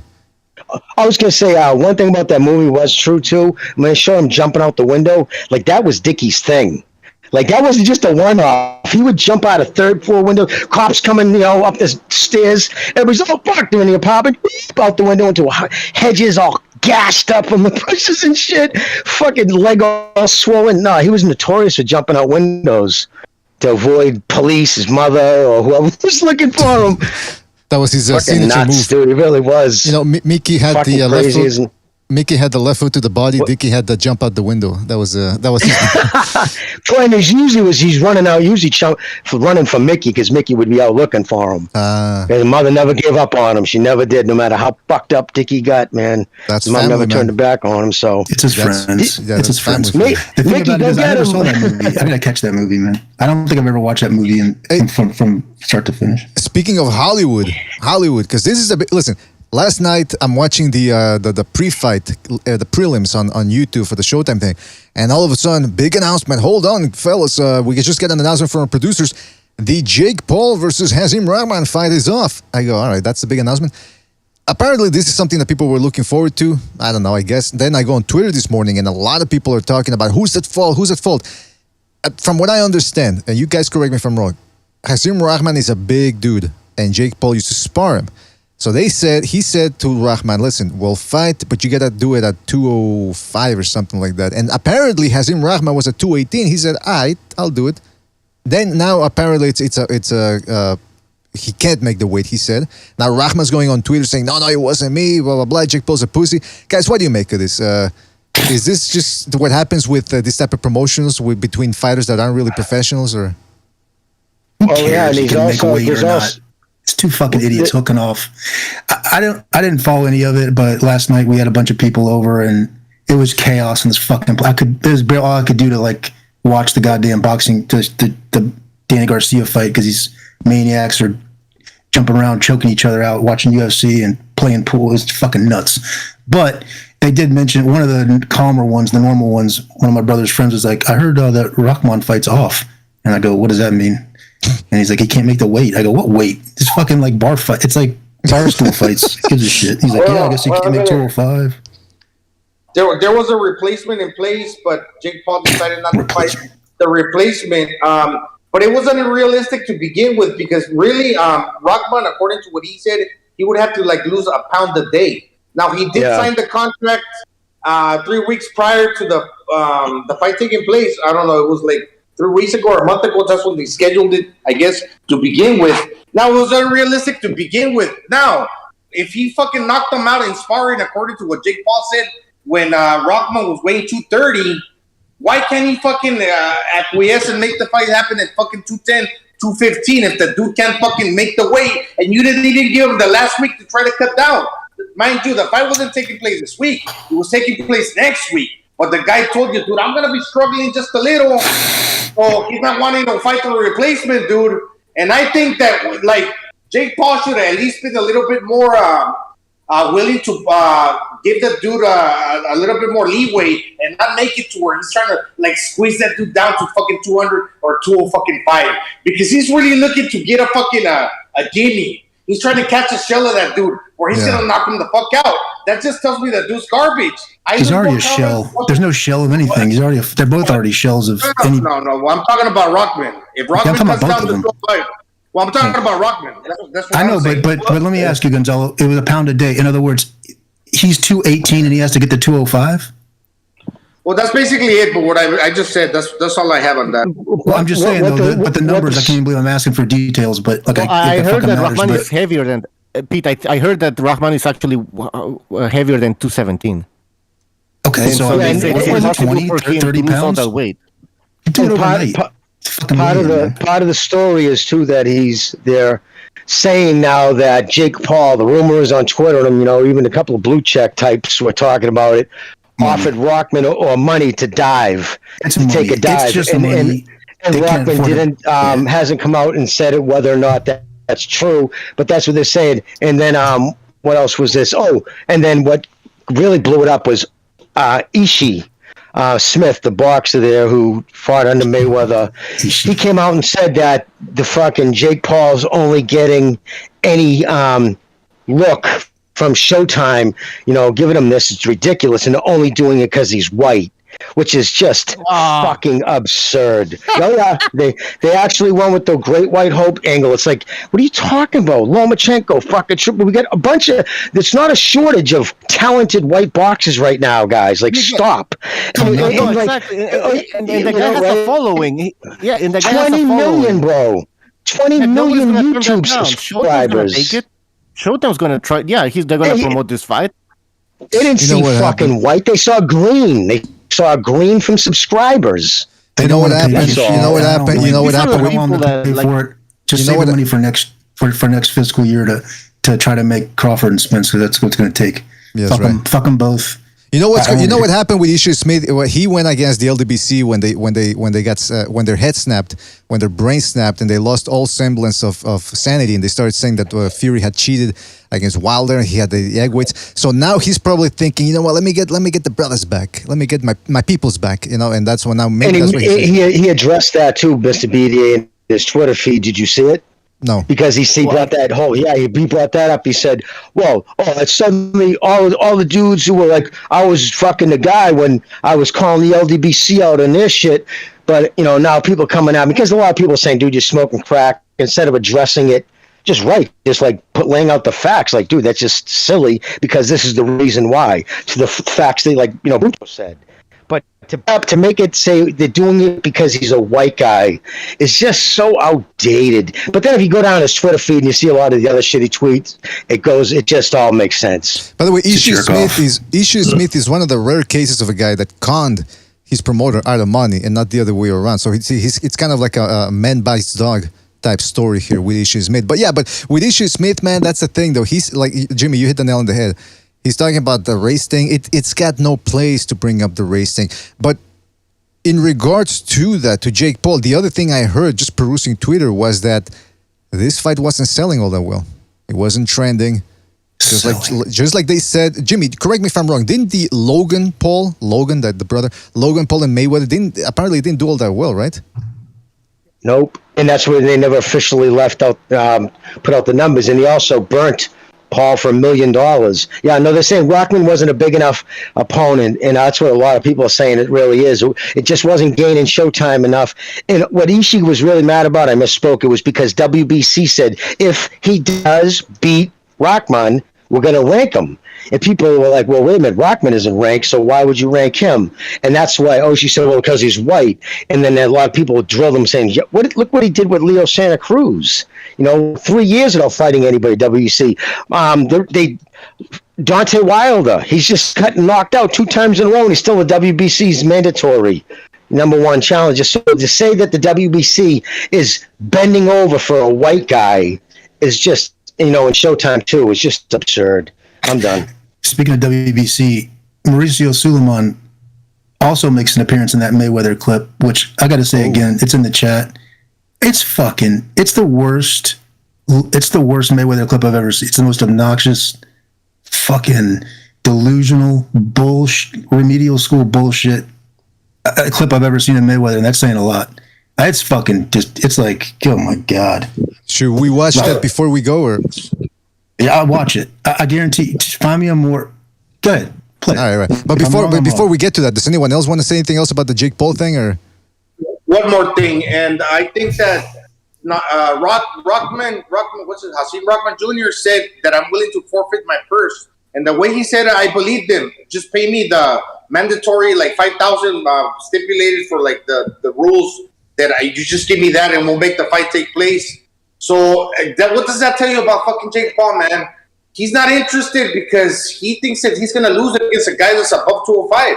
He just wants to catch fucking he wants to catch dudes that are fucking at their weakest fucking level or at their weakest point, to where he's gonna absolutely like, oh yeah, if I get the win, I'm gonna fucking fight you. If there's a risk that I'll fucking lose, I don't want to face a real fucking boxer. Ooh, Jake Paul doesn't say much about social media freaks. Let him. Doesn't say much about Rakim either. The fact that he's so desperate to knock out or stop a YouTuber. It's like, what is that going to do for your career, dude? Like, just give me 5,000, man. I want that YouTuber's ass. Like, dude, how about fucking fight a fighter? And here's irony. Here's irony to that point that Mr. BDA brought up. Regardless if it's selling or not, if you want to get fucking ranked, you're already rich. Never mind the money. Just fucking fight an actual boxer, whether it sells or not, and get fucking ranked. Right? No, but it's not about Tank Davis? What are you talking about? No, I'm talking about Jake Paul, man. I bet. You know what? Never mind the money. You're a fucking rich YouTuber already. Never mind the money that dude's willing to forfeit his fucking purse.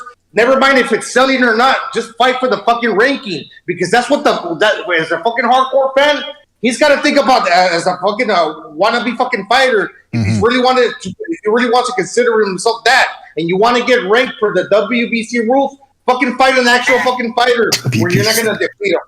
You know what? I just want to say something about the Jake Paul thing here, because I know there's probably going to be people out there. Why are you talking about Jake Paul? Why are you giving it all this time? First of all, we're not doing a film analysis. We're not doing a preview for the fight. So, hold your horses. Number two, the reason why I want to talk about this is because it's an interesting phenomenon. You got to admit, this guy came in, he did generate a lot of buzz with his circus fights. But I remember, I don't know if it was just me who said it, I think other people here said it as well. We were wondering, okay, he created a lot of hype when he fought that guy with the sideshow bob haircut, when he fought that basketball player, even when he fought Woodley.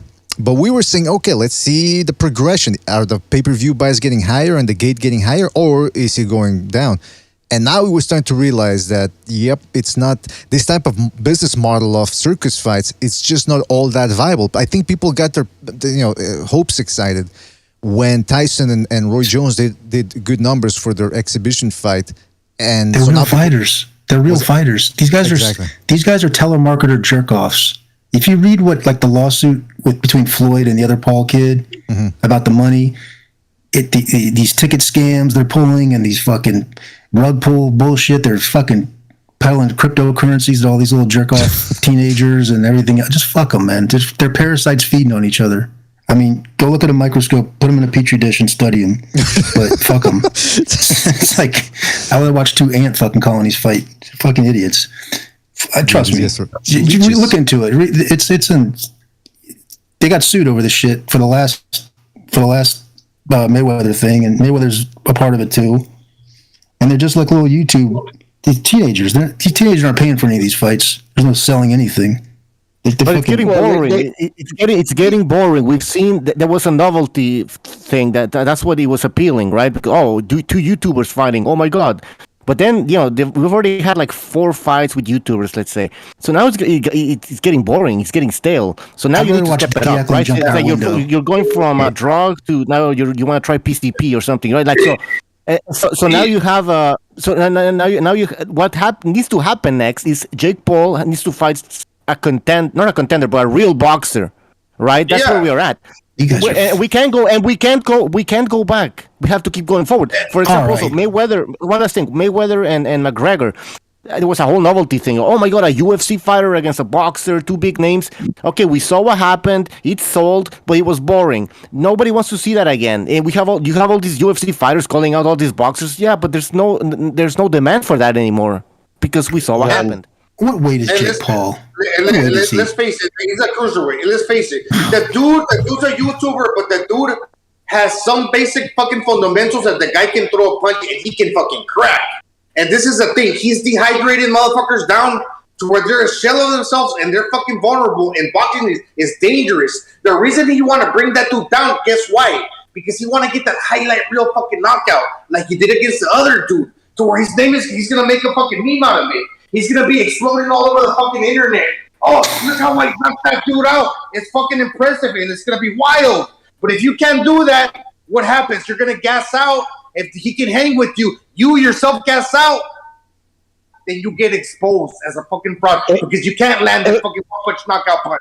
Right or wrong? And I think Espinoza has found out that the 20 million YouTube subscribers aren't boxing fans. And to Bucio's point, it's done. Okay, it was they saw it. You're not going to keep their attention with it. That's the reason. Think about it, because if he could pull the millions of buys and making it financially viable the way that first one did with Woodley, right?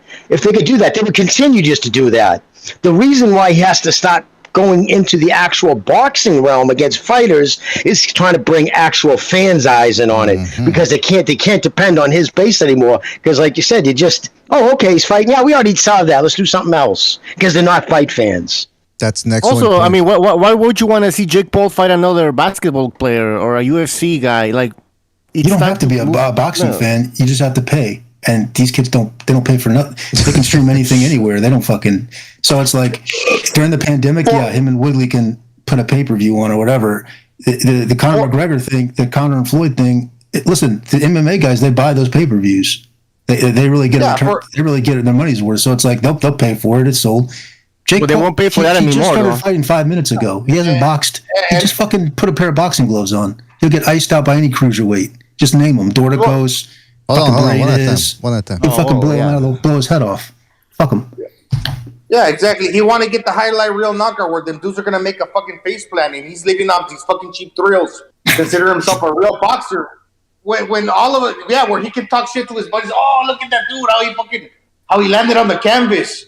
But that's just for casuals and the fucking YouTubers, like I said. Doesn't matter if it sells or not. If you want to get ranked, fucking fight a real fighter or make it to where you at least give the other dude a chance. Very expensive LARPing, live action role playing. I'd rather watch Dickie Eklund jump out a window than see Jake Paul fight. I want to see Dickie Eklund do drugs before I want to pay to see a Jake. No, but you know what? Hey, listen. Jake Paul, here's the thing. If you're listening, and I know you probably got a team of PR people listening to all the boxing podcasts, see the pulse of America. Fight Josh Koscheck. Josh Koscheck is a big trash talker. He's around your weight class. He might be a little heavier than when he used to weigh when he was a professional fighter. But he's an MMA guy. He can crack with the right hand. But as far as I know, his stand-up ain't all that well. Fight Josh Koscheck. That might actually sell a little bit better than fighting the son of a guy that just hardcore boxing fans know who he is. That's it. Now everybody, you ask people right now outside the ring, outside the boxing, hey, who's Hasim Rahman? I don't know. Then you ask him, who's Hasim Rahman Jr.? You think they're going to know? Fight somebody that can sell. I actually saw his fight. I actually caught his fight against Tommy Morrison Jr. Because I wanted to see that's the only reason why, because I was watching for Tommy. Yeah, he wasn't that good either. But yeah, no, listen, this kid doesn't look like he takes boxing serious, put it that way. Yeah, absolutely. When I first heard Rahman, I go, wow, fucking Nassim Rahman's going to come out. What the fuck? He's got to be 60 years old right now. I'm thinking to myself, and then they're like, no, it's his son. It's his son. Fuck them both. Yeah. Play that Floyd clip. You want to? Yep. I got it. Put a positive spin on this. Isn't Rockman Senior? Is he still alive? Yeah. I mean, I'm just assuming he's like Lennox Lewis's age, you know. Yeah, but that'd be. He'd probably still knock Jake Paul out. Play that. Easy. Play that Mayweather clip. Get a load of this guy. Then again, you never know with Hasim Rahman. You push him outside the ring, you get yourself a TKO win. All right, Jimmy, can you see the screen I'm sharing? Not on your TV screen, but like on the actual computer. Yes, no. Okay. Yep, okay, I got it up with the yellow hoodie on. There you go. Yeah. All right. So this is Floyd Mayweather wearing the Fila.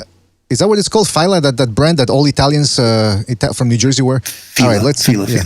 All right, let's go to let's see. This is the clip that this is the clip that Pete was talking about with Mayweather acting like Steven Seagal. Watch out. Listen, I don't box with the bitch bar. I didn't feel the contact. Space. Honestly, I don't. This is from Iran. Is it breaking up for you guys? Can you guys? Is it playing okay for you guys on the Discord? It's breaking up, but yeah. He's saying, I don't fight with the bitch bar, like the headgear with the fucking shin guard on it. Because he goes, I don't fight with the bitch bar. I gotta feel that contact. But hold on, what's breaking up? The sound or the video? Yes, the sound. Oh fuck. Sound, yeah. Shit. All right. Well. I didn't feel the contact. Space. Honestly, I don't. This is from Iran. He's been a very, very supportive. Hey, isn't that guy looks like the Greek from The Wire? The guy that was sending them the fucking drugs, the Connect. Yeah. Anyway. Thanks so much. Thank you. Okay, thank you, Reza. You got your luggage? Man, I need to find out the head person. Where's the CEO? ¿Dónde está Malena? ¿Dónde está el jefe? We need to become partners. I need to buy the business. Okay, so in the beginning, it sounds like he's kidding. He says, I need to talk to the head honcho here. I need to buy this business. And he's smiling. So it sounds like a joke, right? It sounds like he's kidding, but let's see what happens afterwards. This is Malena Reyes, the daughter of Mr. Reyes. I know I made the other glove company big. That was me. I'm sorry. Okay, so he's trying to be coy. He's trying to be funny, saying that he made Grant famous. In other words, he probably made Reyes suffer because he made Grant famous. Their competitors. This Correct. Fucking woman doesn't even understand what she's saying. So she's Suleiman's translating, and so listen to this. Watch how this goes. Okay. Gran otra compañía. You want me to make this bag big? Que si quieres que haga Reyes la gran. Well, she gonna have to work. She gonna have to work with me. Que si quieres trabajar con él. We got to work together as a team. Trabajar juntos. Yeah. We got to start working together as a team. Yes, sure. We gonna do it. And I'm gonna have all the fighters wearing reds. So is he being serious that he thinks that his fighters, which by the way, doesn't he have 2 fighters on his table or something? What? He in thinks other he words, can influence boxing in general. He's saying he's bringing this woman over, Cloto Reyes' daughter, who's the CEO now, and he goes, "I made the other company famous, okay? But listen, he's looking for money. Do you want me to make this glove company? You want me to bring this thing back? You got to work with me though." He's trying to big shot her. And yeah, she's but like, Jimmy sounds correct. Jimmy of sounds. course. It sounds like Jimmy's right. It sounds like he needs money and like you can. He's a fucking artist. He's the guy at the gas station that fucking gives you this. But he's trying to get to pay him. He guaranteed that conversation eventually went to, okay, tell you what, you pay me 50 G's, I'll take a couple of photos with him, I'll get my guy to like, oh, absolutely. I want to buy this company. He goes, look, you get with me and I'll have all the fighters wearing Reyes. You know, and he's touching them, and he's talking to the fucking guy who makes them. There's the tailor's there, and he's like, you know, this lady Reyes' daughter thinks that he just wants a free pair of gloves. She's like, oh yeah, we'll give you some gloves. He's like, no, I want to buy this. I need to buy it. Fuck but you. Here's the other thing. Here's the other thing. What is he gonna? Here's the other thing. Here's the other thing. What is he gonna realistically? Because look, when he was at the peak of his powers, of his popularity, I did notice that he was started wearing the grand gloves with the custom ones that shined, and then all other fighters, including Canelo, started doing that. So he did impact that. But that was when he was a professional, active fighter. Now, like Jimmy said, when these fighters stop fighting, it's people forget about him real quick, and I mean not forget as in totally forget about him, but as a fighter, as a guy that makes waves, he doesn't have that type of pull anymore. He can't be serious when he's saying it's not like you can rewatch his fights anyways. Dude, I think that has wait a an minute. Grant Gloves, you think that fucking Mayweather, when I think of Grant, the first time I really took hard notice of him was Triple G. You think that fucking Triple G, that type of fighter looks at fucking Canelo, or Canelo for that matter, looks at fucking Floyd and he goes, damn, what kind of gloves is this guy wearing? Because I need to fucking, he might have the secret. That's a secret to his power? Grant gloves they started up in like 1991, I believe, and they're a quality glove. They're great gloves, but they'll make you whatever glove you want. They'll make you whatever glove you want. They'll skin them all the way back and make them puncher's gloves, or they'll do what Floyd got, which makes gigantic gloves. So it is a niche sport. They're not going to mass produce like Everlast. Those gloves cost like along the lines. The cheapest pair you're going to get is like for $300. Yeah. And Grant will only make like 30,000 pairs a year. Now, Reyes is kind of similar. They're like a family-owned business. You're not going to make more than 30,000 pairs a year because you're not going to reduce the quality and mass produce it to where you're going to sell it like Everlast, where you're going to get less than fucking buffalo or leather with the horsehair and the padding combined, that you're going to mass produce them and sell them for $20 a pair. Delusional fuck. You know what? I would really have liked to have seen if they actually gave this guy the time of day for a formal business meeting, and they set him down. No. And they, hold on. Imagine they do that, and then they go, okay, Mr. Mayweather, what are you going to do for us? I'ma just be me. You know what I'm saying? That's all he would say. You think he would actually go in there with a plan? Do you have anything going? Like, no, I'm Mayweather. Remember that guy 10 years ago, stink out the joint with Pacquiao? Remember that? Like he's a name in boxing. He's a Hall of Famer, all right. But that's like how many? There's other Hall of Famers, and his fights were not exciting. I'm telling you, man. Look at Mike Tyson. How come Mike Tyson is still fucking relevant? Okay, he has a podcast and all that shit, but why is he relevant? Because he was a fucking animal inside the ring. He was knocking people out. I can rewatch Tyson fucking knockouts all day, man. I'm not gonna rewatch fucking Floyd Mayweather. And now Mayweather's feeling the effects of that shitty, boring career. And I say shitty not because of the opponent. I'm saying the style, guys. The style. Don't go in the chat telling me I'm shitting on Mayweather skills. I'm saying he was boring, and now he's paying the price because he's being forgotten. He's being forgotten. Let's just be honest with ourselves. Nobody cares about Floyd anymore. He's just as broke as Jimmy was talking about these other guys that he worries about. He's just in the same situation. Superstar Donick in the chat goes, hell of a fighter. I'm TEB. I'm the best ever. Yeah. Rewatch my fight with fucking Baldomir, please. Rewatch that fight. Yeah, please. And you know what? Like, and you know what's funny? Because they just backflips over to 4 million plus pay-per-views. But when you really think about star power, and you think about like Spinks, you think about Spinks fucking Ali in 1978 when that was on live TV. It did worldwide, an estimated billion people watched it. And that's when that was like a third of the planet, literally. Closed circuit. Yeah, closed circuit. You know what Butcher said? It's insane, the numbers that he used to do compared to these guys. And that's all. He's looking to get paid. That's all. He was hoping they would give him money to get his picture took with it. I'm just telling you, the sound was breaking up on my end, but you watch that clip and you'll just want to fucking, what a parasite. This reminds me. As Rex would say, what a parasite. What Butcher said reminds me of Galatians. I forget the exact quote, but you reap what you sow, essentially. And that's true. He fought that way. He was always talking about how, who's going to pay my bills when I retire? Who's going to pay my health bills? Well, we paid your fucking bills the whole time. And like Pete, it's true. This was cringe. That whole cringe as hell. Wait. I'd expect a young boxer trying to get a deal with Reyes, maybe, but not a guy like Floyd. He got how many millions did he get in his whole career? That McGregor fight, 100 million, and he's like there with Clito Reyes. Hey guys, he doesn't even understand what he's saying. Suleiman's soft soaping the translation. He's trying to he's not translating it because you could tell he's hesitating because he doesn't want to. He's not going to say it like that. And she, to her credit, just treats him like a fucking bum at a gas station. Well, like, I'm gonna keep playing it. I'm gonna keep playing it. But you guys boost my volume up here on Discord. Click on my icon and boost it. Maybe it's because it's too low, or maybe more volume is actually gonna make it break more. I don't know. But when did this take place? November 2021, or it was posted on November 2021, but I don't know exactly when. But let me keep playing this because this is gold, man.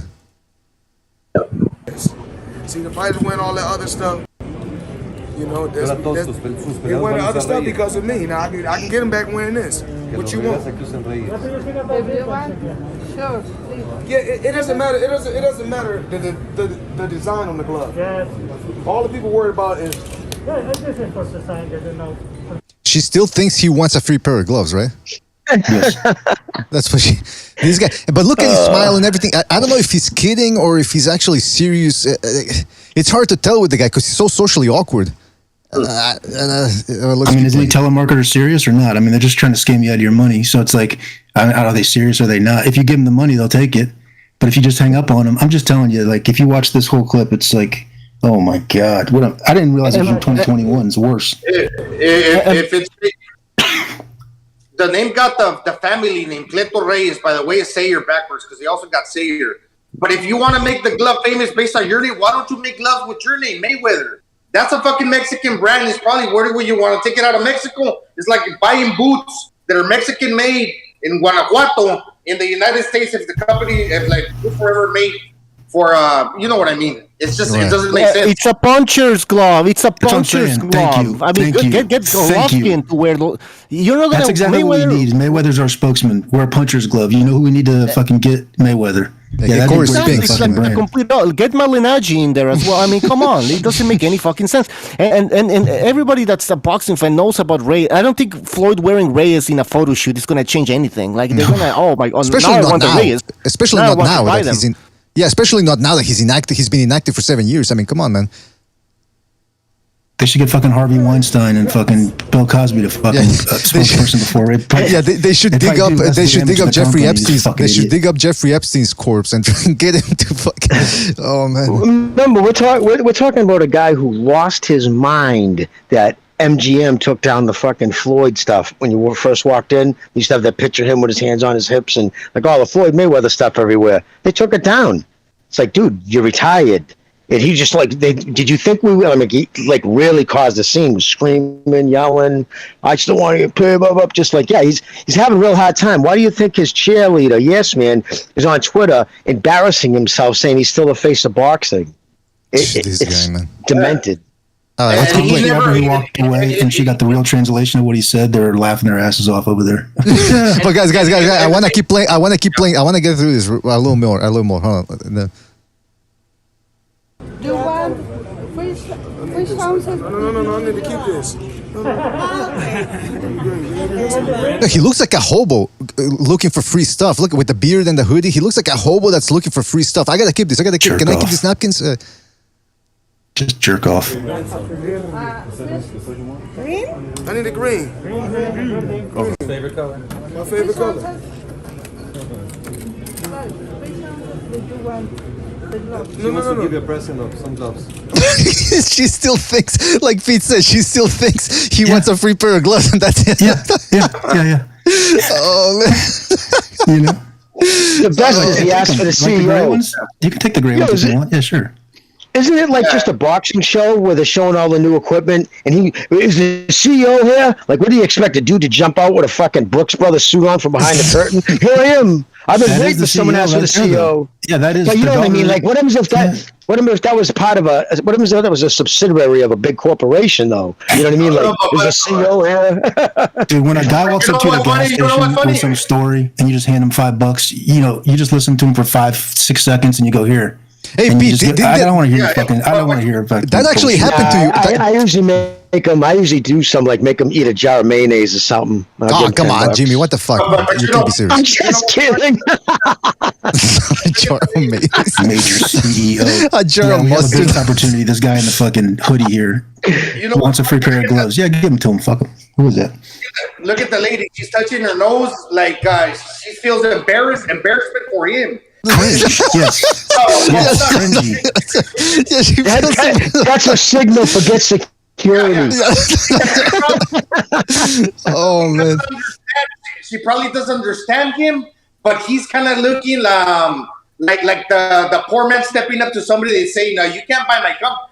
She's thinking, "You can't buy my company. What are the fuck you're talking about?" She's almost embarrassed to listen to it. Because I don't care if you're rich. My company's worth more than your fucking whatever you're saying, right? By the way, Tu Matador in the chat says she thinks he's a crackhead, and then still goes. And then still goes, he smells bad. he probably smells like shit. Like a hobo. Oh, man. Did you read that Steve's... No, but I'm going to get to it afterwards because it's about a fight. Yeah, and the dude never wore Reyes. He never fucking wore Reyes. And when Tank Davis wanted to wear no boxing, no life, he was a fucking hater. So yeah, that's true. Like a woman. Yeah. He focuses too much on what he wears. I never supported the Reyes. Now, Manny Pacquiao wore Reyes. Hold on, Gazelle. Hold on. I'm sorry that I had. I'm sorry for what I did. I'm sorry. Okay, so she still thinks he wants a free pair of gloves. So she's asking the guy, he wants the bigger ones. Do we have bigger gloves? And meanwhile, Mayweather, completely oblivious to any social cues, he's still going. He's still playing his shtick of saying, "I'm sorry, I made Grant big and went against you guys. I'm sorry." Oh my God, this clip is. PDA, do you see the little keychain that he has around his fingers? They handed him those little trinkets, those little Reyes trinkets. You see the little keychains he's got wrapped around his finger. The ones he grabbed. He wants a full size pair. He wants the bigger ones. You get those when you visit the company, the factory. They give you. He wants a bigger pair. He wants the bigger ones. But here's the thing, guys. Here's the thing. He actually grabbed those off the table. I don't think anybody offered them to them. He just grabbed them and said, "I gotta keep these," like a homeless guy. Correct. That's correct. Holy shit. I'm coming back. I'm coming back to wearing Reyes. I'm gonna be back wearing Reyes. Yeah, he thinks he's like Jesus Christ, man. Yeah. What the fuck would you do with a pair of Reyes gloves, Floyd? Jerk off. Coming back, you better have a check ready. It's like if OJ walked up to the isotoner booth. Hey, now he's completing the hobo circle by graffitiing on the fucking on the property here of the WBC. Now he's actually scribbling on it like a fucking. That's a franchise built. Yeah, that's a. All right, this thing's fucking lagging. What the fuck? Oh. And Suleiman's a part of it too. He's a co-conspirator in the whole thing. He's fucking. Ugh. Yeah, Mauricio Suleiman. Supremacist. All right, so that's it. Does he still keep asking for money afterwards, or no? I think this is done. Well, Pete, I gotta tell you, and that's when I got that far. Watch it, when I found it, and I go, "Oh, this is worse than I thought." And that's when I jumped in. Pete, I gotta tell you, man, this clip was gold, and it's an insight. It's a little insight into the demented mind of Floyd Mayweather and how he thinks he can just step to anybody in a company, and he's somehow gonna make them, take him into the billions. I mean. Let me read the comment. That's exactly how. One of the guys in the comment section of his video goes, "That's exactly how bosses move. Where is the CEO?" Is that how they? That's also how homeless people. That's also how homeless people do it in the street here in Montreal. They try to barge into buildings and go, "Where's the CEO? They're stealing my ideas to telepathy. The satellites are always around my house." That's what homeless people do as well, man. The next time you're getting gas and some guy goes, "Excuse me, sir. Hey, I'd like to interest you." You just fucking here, man. Here. See you later, buddy. Here, take some trinkets. Get the fuck out of here. I don't need my wheels cleaned. See you later. I don't want to hear your story. I'm sorry, I made the other companies famous. Okay, I want to do what you want to do. She goes, "Oh, he wants the bigger ones." When he pointed to the gray ones, what a fucking fruit. Oh, that's what he says. That's what I thought he said. He said, "What do you want to do?" He was looking to get paid. He was looking to get sponsored, to get just some money thrown his way for wearing or being pictured with those gloves on. But the way the clip starts, he's looking at the table, and he goes, "No, I don't wear that bitch guard. I don't wear that bitch guard." Talking about the crossbar, the sparring. Yeah, and he goes, "I don't wear that shit. No, I gotta feel that contact." And so then he cuts his eyes over at the camera and sees that they're filming him, and he goes, "I need to buy this company. I need to buy this company." Hey, by the way, there's a comment. There's a comment here in one of those video, and the guy goes, "This dude is like Thanos. Even after retirement, just snaps his fingers and shit happens." Yeah, what did happen? Straight grifter. He's a straight bullshitter, low-level grifter, bro. And then somebody goes, somebody there goes, "You gotta stay relevant somehow." And somebody replies, "He relevant because y'all still hate on him." See, that's again that's elementary school mentality. You know who I be. You know who I be, so therefore I'm on the winning side. It's like, what? Like, we know who schizophrenics are too. That doesn't mean they're winning. We're watching them because they're fucking, that they provide an insight into the world of madness. This video was gold, Pete. Gold. Fantastic find, man. Well, I said all the way back on the next round, and Steve was like, well, only history, time will tell. I said, you watch, mark my words. This was when the first talk about him fighting the rumors of McGregor. I said, it's going to get worse. He's going to do exhibition matches. He's going to do circus clown shows. You watch how far it's going to go. And I'm just saying, don't mean to blow my shoulder. I'll pat myself on the back, but hello. Anyway, listen, Jimmy, this interaction was cringe. Maybe he'll get Al Heyman or somebody to start getting, representation for some other fighters. I don't know. But this move, the fact that this impressed some people in the comment section of this video, just goes to show you how easily some people are to be grifted. I mean, the type of people that they receive an email from a Nigerian prince and they think, let me give him passes. Yeah, man. Yeah, cold numbers, yeah. But he getting paid. But he getting paid. Man. And the thing is, he wasn't looking to buy the company. That's how they roll. No, he was looking to get paid. That's why he kept apologizing for making Grant famous. You know what I mean? He was trying to plant the flag, like, I will make this brand even bigger. I know, but he was telling her that. And you didn't do anything to hurt Reyes. And we need you like we need a fucking hole in the head right now. See you later, pal. Take your keychains and fuck out of here. Thanks, Suleiman. Appreciate it. Who else you got? Who else you want to bring by? By the way, True Son in the chat says, shows how easily people will be ready to bend over and twerk. I mean, I don't know why he has to use the word twerk, but it's true. All right, listen, I also got to read a super chat here from Steve Munoz. Shout out to Steve Munoz, who says, Saludos BDA in panel. I wanted to know what your thoughts are on the Cepeda versus Jojo Diaz fights. Who wins and how? Yeah, man, El Rayo Cepeda might be fighting Jojo Diaz. I don't know if that's been announced yet. But still, Jojo still fighting at lightweight where he really shouldn't be, but he's still a decent fighter. And Cepeda, who didn't look all that hot in his last fight. But what do you guys think about that? Cepeda, Jojo Diaz. You think Cepeda has to actually make something happen and upstage a guy like Devin Haney, or? William Cepeda said that beat the Robert Garcia fighter. No, that tall, lanky dude. Forgot his name. Not Rayo Valenzuela. Oh, okay, sorry. Yeah. El Camarón. Yeah, El Camarón. Yeah. Yeah, he's got good volume. Yeah, he didn't look all that hard against El Bofo Viedas, one of my buddies from TJ. That dude's tricky, El Bofo, but yeah, he's a good fighter, man. I think he beats Jojo Diaz. Yeah, I mixed them up. Rayo Valenzuela is the one with the PBC. Cepeda is the Golden Boy. I think he's Golden Boy lightweight, and yeah, the southpaw. Can you guys still hear me, by the way? Yes. Okay. Sorry, I thought it was out. Yes. He just fought. He had that boring, entertaining fight against Luis Angel Viedas, who showed up to lose, and he was all over. I think that was a fight. Okay, I think the guy you're talking about, Gonzalo, was Tanajara, right? Yeah. Okay, there you go. He fought Viedas. He's one of my buddies from TJ. Okay. Yeah, the last fight.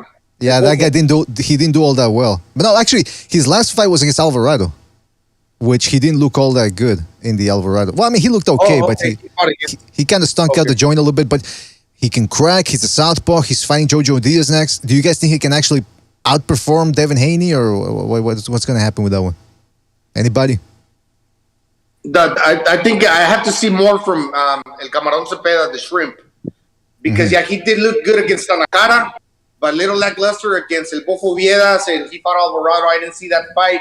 But I still have to see more of a consistency to see we'll see with Jojo Diaz, because Jojo Diaz it was kind of like that thing where he didn't have the power and it's not necessarily fast. So when he fought David Haney, it's like, man, what is he gonna bring to the table against Haney, and the same thing could be said if you ever fought Ryan Garcia, more athletic. But with Cepeda, yeah, he brings a lot of volume. But I have to see more of what else he brings to the table to like really like assess him.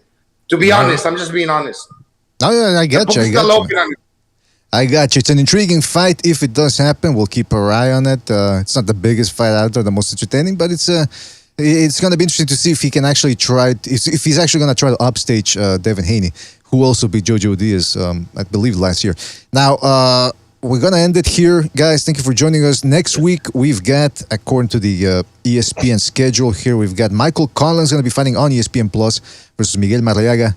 And then on the zone, Virgil Ortiz Jr. taking on Michael McKinson, who cannot crack, but he's a southpaw. He looks like he's got some skills.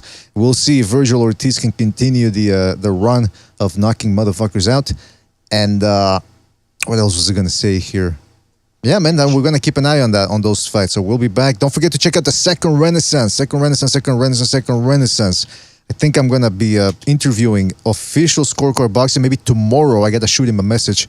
We got an interesting subject to talk with him about in regards to self-hypnosis and affirmations. You're gonna see his story. It's quite a grand story. I think you guys are gonna be interested in that one.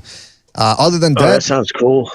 Yeah, absolutely, man. Absolutely. So other than that, don't forget to like and subscribe here as well. Like and subscribe, spread the BDA gospel. I want to give a shout out to Jimmy, Pete, Bucho, Gonzalo, and Chief as well, who dropped by earlier. Everybody that called in as well. Guys, always appreciate your contributions and your support. And anybody else want to say anything more? Oh, man. Hey, Jimmy, I want to buy your company. I want to buy your company. I want to buy it. I want to fucking Mayweather. All right, well, listen, fellas, thanks again for catching the show, for watching, your support. I hope you guys enjoyed it, and we'll be back this week. Don't forget, again, Second Renaissance and more BDA episodes. And that's it, fellas. Thanks again for joining us. Take it easy. Everyone knew you. I'm sorry, I didn't mean to offend you. I'm disappointed.